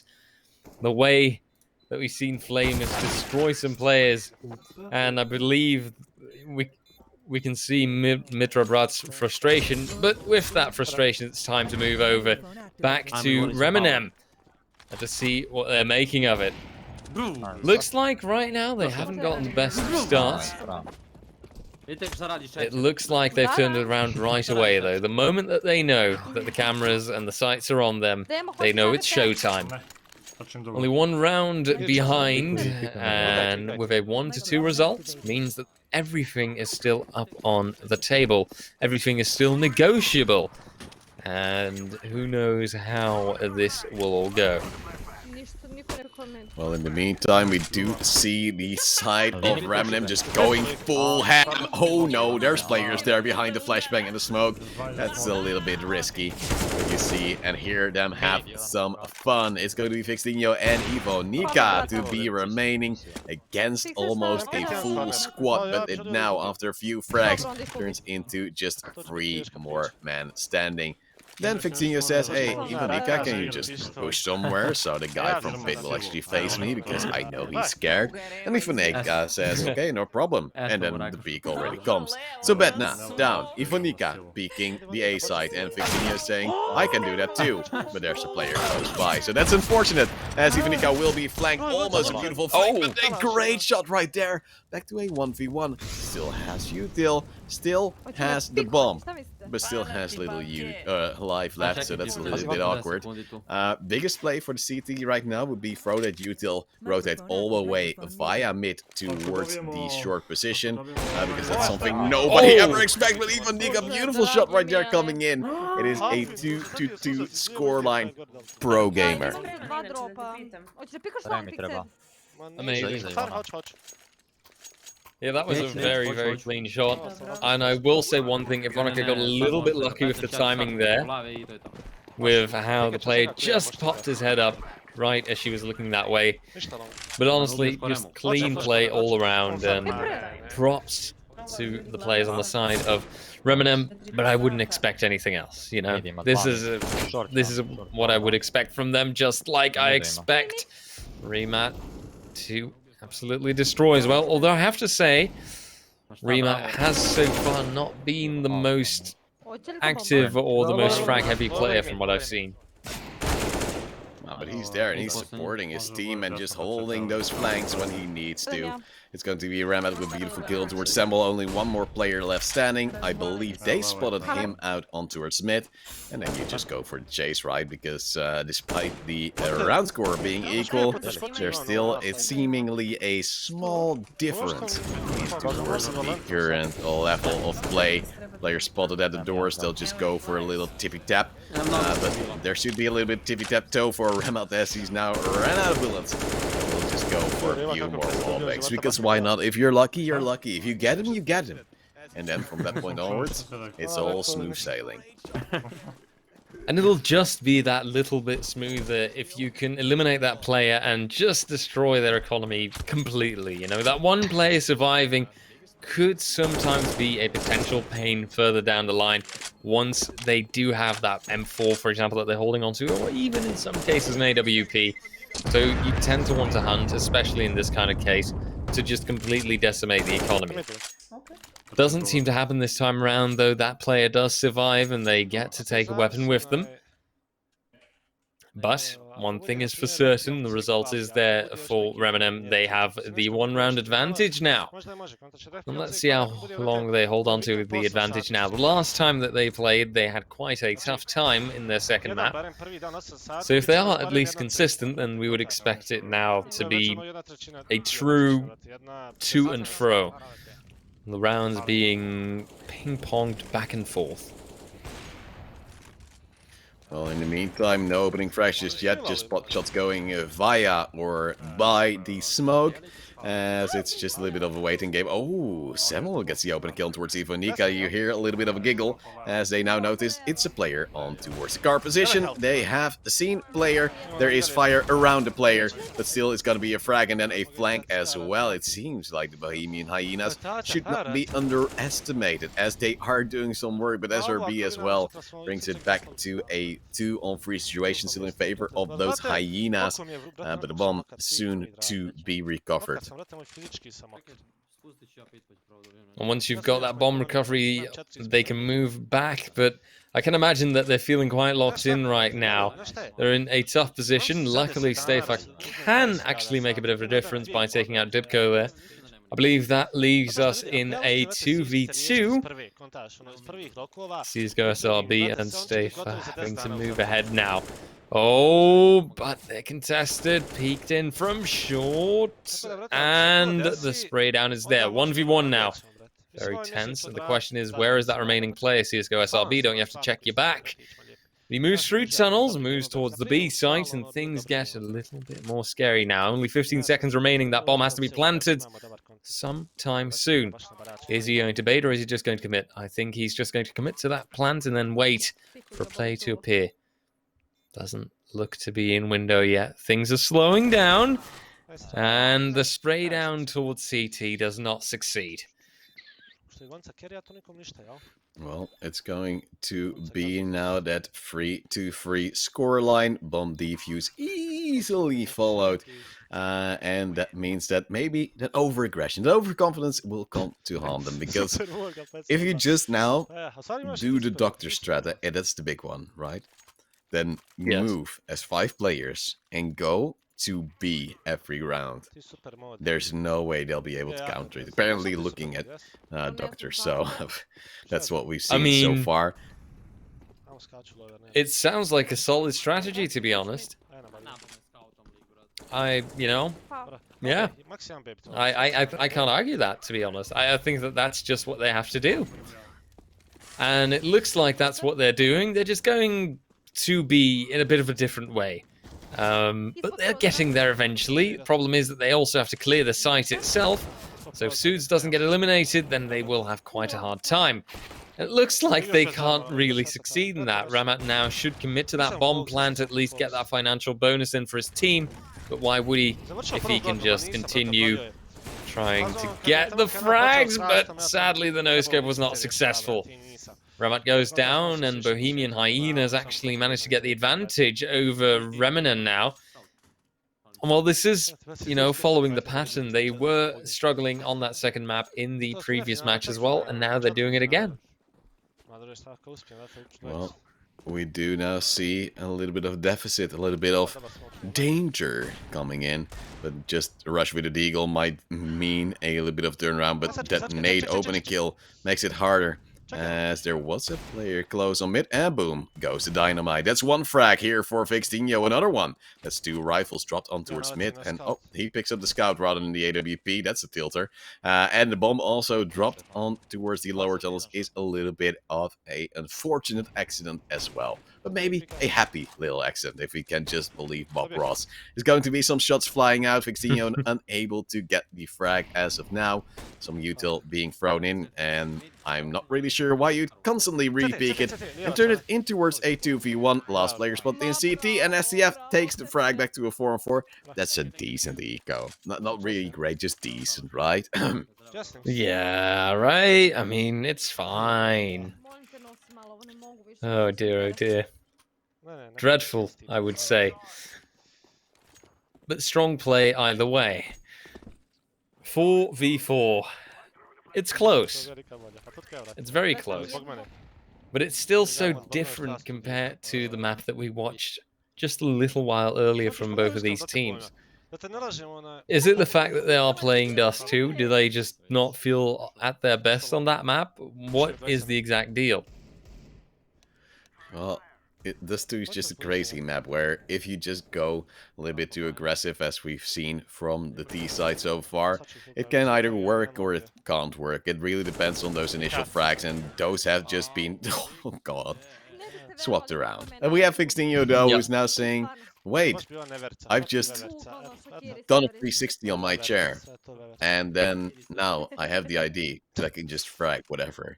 And it works. They have now a 5-4 scoreline. They're leading. Yes, the AWP Dragon Lord, and he's waiting for players to jump across. So far, has not. Oh, actually has seen a player. Flick unable to connect, and oh, he actually did get most likely a lag shot or a wallbang. Then as Havin does go down. Incendiary just to hold off a flank, and they're going towards the B side because they know they have one entry there. They have now lost 2 players. This is going south really quickly. So they'll just think, ah, well, the B side, we've lost a player there, but we have a player on mid. Yeah, we can just go there anyway. Yeah, it's fine.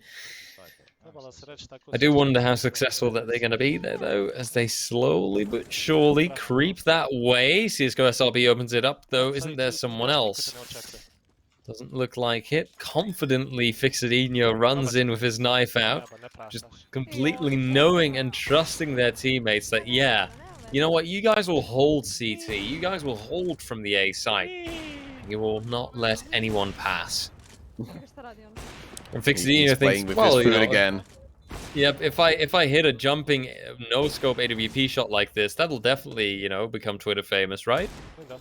Mm-hmm. They'll have to settle. In the meantime, it's SRB just saying, nah, man, you can't have anything. It is mine. And thus, they will get things going for him once more. Lose some economy, they don't care. They have a Dragon Lord, and they have now a 2-round lead. Of course, let's not forget they also have a map lead. So things might be working really well really soon if they just keep on streaking rounds. Now that's the first frag, that's the second frag.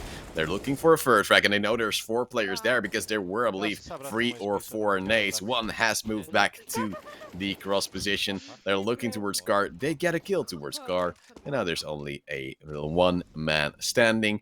And thus you just plant the bomb, you look what's going on, and you know that the rest of your team will just be hunting whilst you're going for the plant, which is always unfortunate because then you'll always be on the back foot. Yep.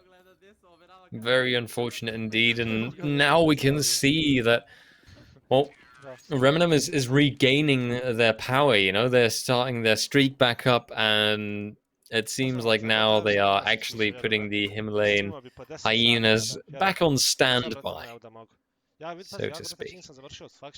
And obviously that is the ideal situation for the boys from Remnant, because that way they can just keep going, and maybe if they continue at the current rate, there could be another 11-4 halftime coming through. So it's up to the Himalayan hyenas to counter this now, to fight back. But even when they get those opening kills, as you can see, you know, the frags fly through, but it ends up being a 2-2. An even trade. And Remnant immediately responding the moment that they lose anyone with a frag of their own. Sure, they force it down to a 2v2 situation, but that's not a problem for them. They win those time and time again. Well, the problem is they now have a player again on the hunt, so you know that the CTs are slow to get ready for that retake, and Ramat is already coming in the flank. Vixtinho, you can just leave him on side, he'll always get 1 kill. So that first frag comes in, and then you know you're ready. Let's swap over to another match, of course. We've already talked about the legend himself, Jumanai, the Doctor, who's playing against, of course, some quite hefty opponents on towards here the map of Vertigo. 12-3 behind, and that's not really the score they were looking for, but RJ, this map is T-sided, right? Totally. Massively T-sided map, and clearly, you know, they're just having a giggle, mate, you know? Just having a giggle. It's all good. I have to say, you know, I appreciate the atmosphere here within the team. Oh dear. Oh no. Oh, it works. Always frightens me. Yep. Yeah, he did it, but oh my But you Lord. hear the relief as well, so he's also not really certain that it might work. It always frightens me so much. I have so much respect for people who can do that run boost, because I never dare to do it. Oh. I do appreciate the sound effects with this, you know, attempt. Oh my god. Uh-oh. Oh no. Everyone's Oh, just bringing high up, and they're trying to go for the knife, but it's Fikawo to get 1 kill, but Joyve is saying, nope, nope. Fikawo is just taking a dump, because he's saying this map so far for us has been a shit show. Therefore, I'm bringing the quality. From this, though, players on the outside can see that the little tab is either green when it's unoccupied, it's red when it's occupied. And the smoke goes outside of the porta potty, which also doesn't really bode well for you. Bomb dropped for the Doctor, the wallbang coming in for the CZ from Awaken. And the great thing is, despite losing, if you're playing with your friends, you can still have a great time. I was about to say, you know, he's still having a good time, and I think that is something that is admirable in a way. Sure, you might realize that your opponent is simply too strong, but then at least, by the looks of it, have a good time while losing. Because, of course, has to be said, 13-3, and, well, it's quite clear who is on the winning side here. It shouldn't be too long before this becomes one of the first 2-0s, I believe, that we're going to see. Well, there's already been 1-2-0 in the quarterfinals, and oh, they're going for it again. Fikawo, missing your initial jump doesn't really oh no. Oh, I'm really happy they didn't destroy the wood, because if that would have happened, see what... Oh no! This guy run boosting himself is actually bad. You always wait for the first or second jump. They're going Oh no! They're going initial jump. Oh, I always go for double jump, because double jump is safe. 1. Oh no! Oh, like, dude, this is going terribly. No, but if you jump and then jump again, like this. Oh no, that's so mean. They were finally doing the double jump, because if you do the second jump, that's always easier to guess, because the initial jump, the lower player actually has to still get up.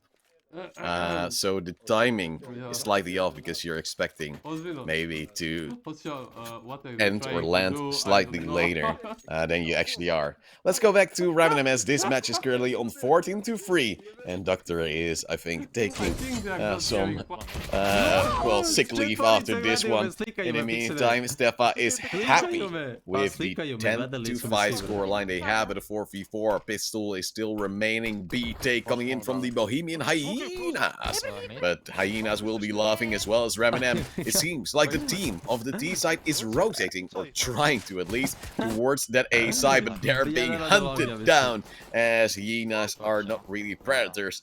Yet they just eat what's ever on the floor. And, well, soon they might be on the floor with those USPs. And P2K is getting the headshots, but Samuel as well. Getting a beautiful one. I was about to say they'll... oh dear, that was an actual hyena over there. Yeah. I was able to say that they were going to get on the floor plenty by the looks of it, because they seem to be getting fragged out quite regularly. Ravenham get their second pistol round in, I believe, giving a clear indicator that they are off for another solid start. Ravenham, of course, being the other team right now, they are also on 1-0, I believe. So if they can hold on to this now and build this out, put down that strong second round, carry the momentum ahead, then there's a very good chance of them just completely destroying and leading ahead. Stefa is very enthusiastic, just like his teammates, and clearly they are done waiting. For them, it's time to win by the looks of things. But they've got the bomb locked down, so clearly success is just waiting for them. Just getting those calls in, because you need to be on point even whilst winning. They don't really know where the last player is. They do know where bomb control is, and that is with them. So they're just trying to hunt down whatever position he might be in, and it's going to be T-spawn. Ivonika will get the last frag for herself. And the great thing is that despite this dominance, the entire team of Ravenham is doing great on the frags. They're actually quite close, with now the Nova coming in from Stefa.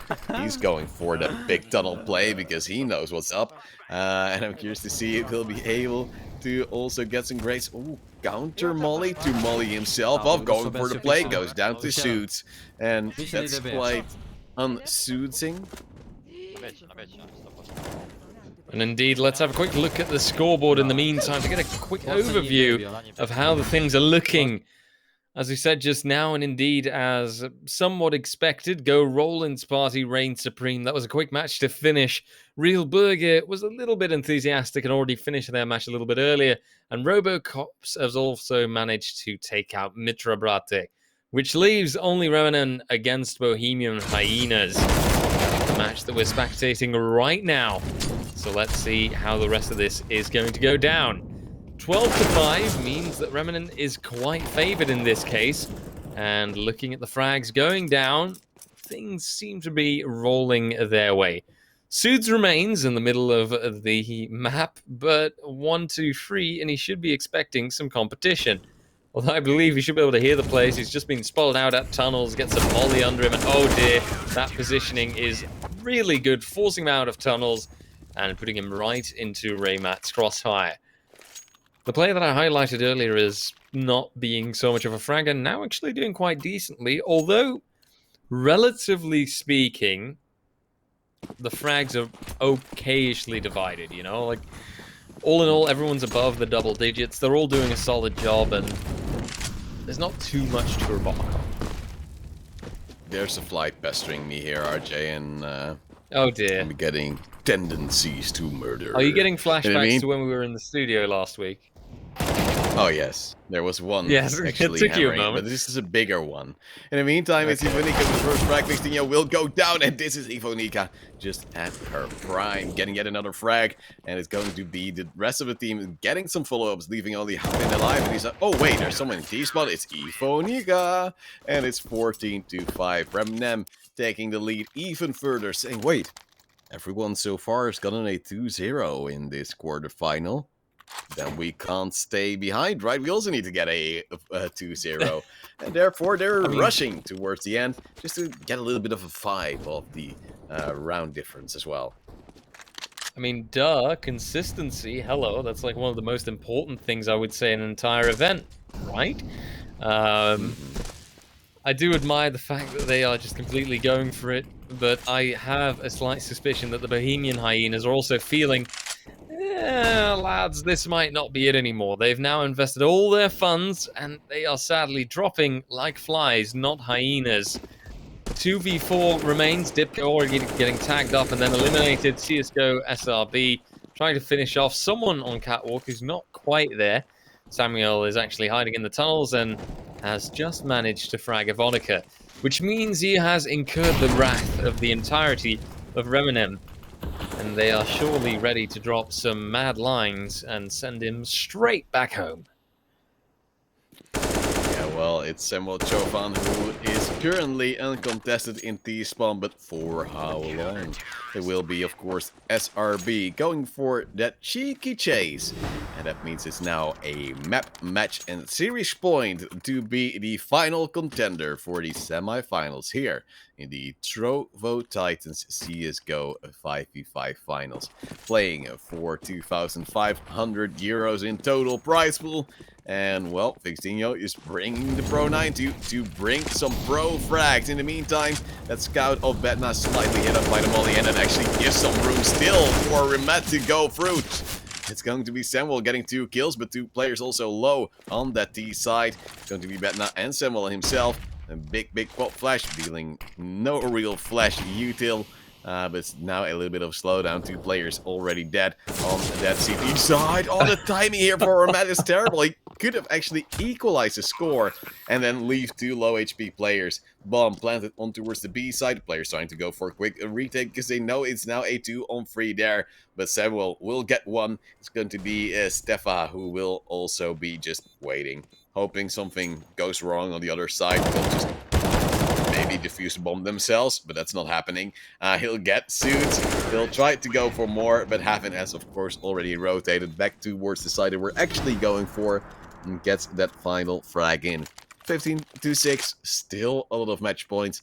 The Bohemian Hyenas, well, they're still facing a very scary time with now 2 ops and a scout and an M4 and an MP9 and even some utility. YOLO, right? I mean, just give it a try, isn't it? Reminem quite clearly feeling like just finishing this thing off. Yep. Even that spray down was not successful. And I'm afraid that at some point the wraparound is just going to be there. Case in point, Fixadinho timing. Oh, but you can't smoke yourself away, buddy. It doesn't work like that. 3v3 now. And right now, this could go either way because of the way that Reminem is playing. They're just really feeling like, oh, you know, we'll just give it a try. We'll just do something. But obviously, CSGO, he spotted the feet and gets the frag. And goes down. Perhaps the follow-up will be there, but Samuel can compensate. Takes out Ivonika. CSGO SRB now a little bit stuck. The nade is going to follow, but won't hit. It's actually Bednar that takes the frag with his own rifle. Remat. Now is his time to shine. He's been getting some good frags this game. And maybe, if he gets the drop on them, he could just pick one off and then make it a 1v1. But it looks like he makes the right call. They're going towards short. He's heard the utility. They should be checking towards CT here. And are they? Oh, spotted the head, but have they spotted him? It doesn't look like it. So he just tries. No, this won't work. Of course not. Your accuracy is terrible. Oh, but he's trying. Yes, no. He got the no-scope jump shot. It's a 1v1. Oh, no! Bednar, what were you doing? And he's got all the time in the world to go for the defuse. Revenant takes the second map, and with that, the match in what is one of the most spectacular but also ridiculous fashions. Well played and GG, but oh my lord, that ending as well. Remat that was, what a finisher.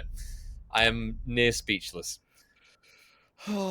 Just a quickly, and then Bet9 indeed with some crazy movement. Not really sure why I wouldn't go for a close angle, knowing he's playing against an AWP. But well, at least it brought for an interesting and fun way to close out this map. And of course, with that, the quarterfinals. As we said before, this is now the fourth and last quarterfinal to go actually in towards a 2-0 fashion. So that's really consistent from all the teams. So we have to give big props on that one. And I'm curious to see how they'll actually be able to tackle those semifinals. As said before, the semifinals and the grand final will be played out tomorrow. And let's have a look at the bracket of which teams will be facing which. Ramanem will have to take on Robocops, which is scary because the Robocops, they're actually insane. They have some great young players from Russia, who've of course also played with Spirit Academy. On the other side of the bracket, we have Real Burgir, who had a speed run against Novker, and we have Gorolin Sparty, who also really amazed us. RJ, are you able to predict a final out of these four teams? I mean, I'm sticking with my Reminem prediction. You know, that they're now my team to follow. And I'm just going for Real Burger. Reminem against Real Burger. That's my grand final contenders, to be honest. It's just because you're hungry and you're looking for a burger. I know how it is, RJ. You are a little bit predictable on that side. So I might go for RoboCop because I've just seen them rack up kills left, right, and center, and just the RoboCop ID gives me some good vibes.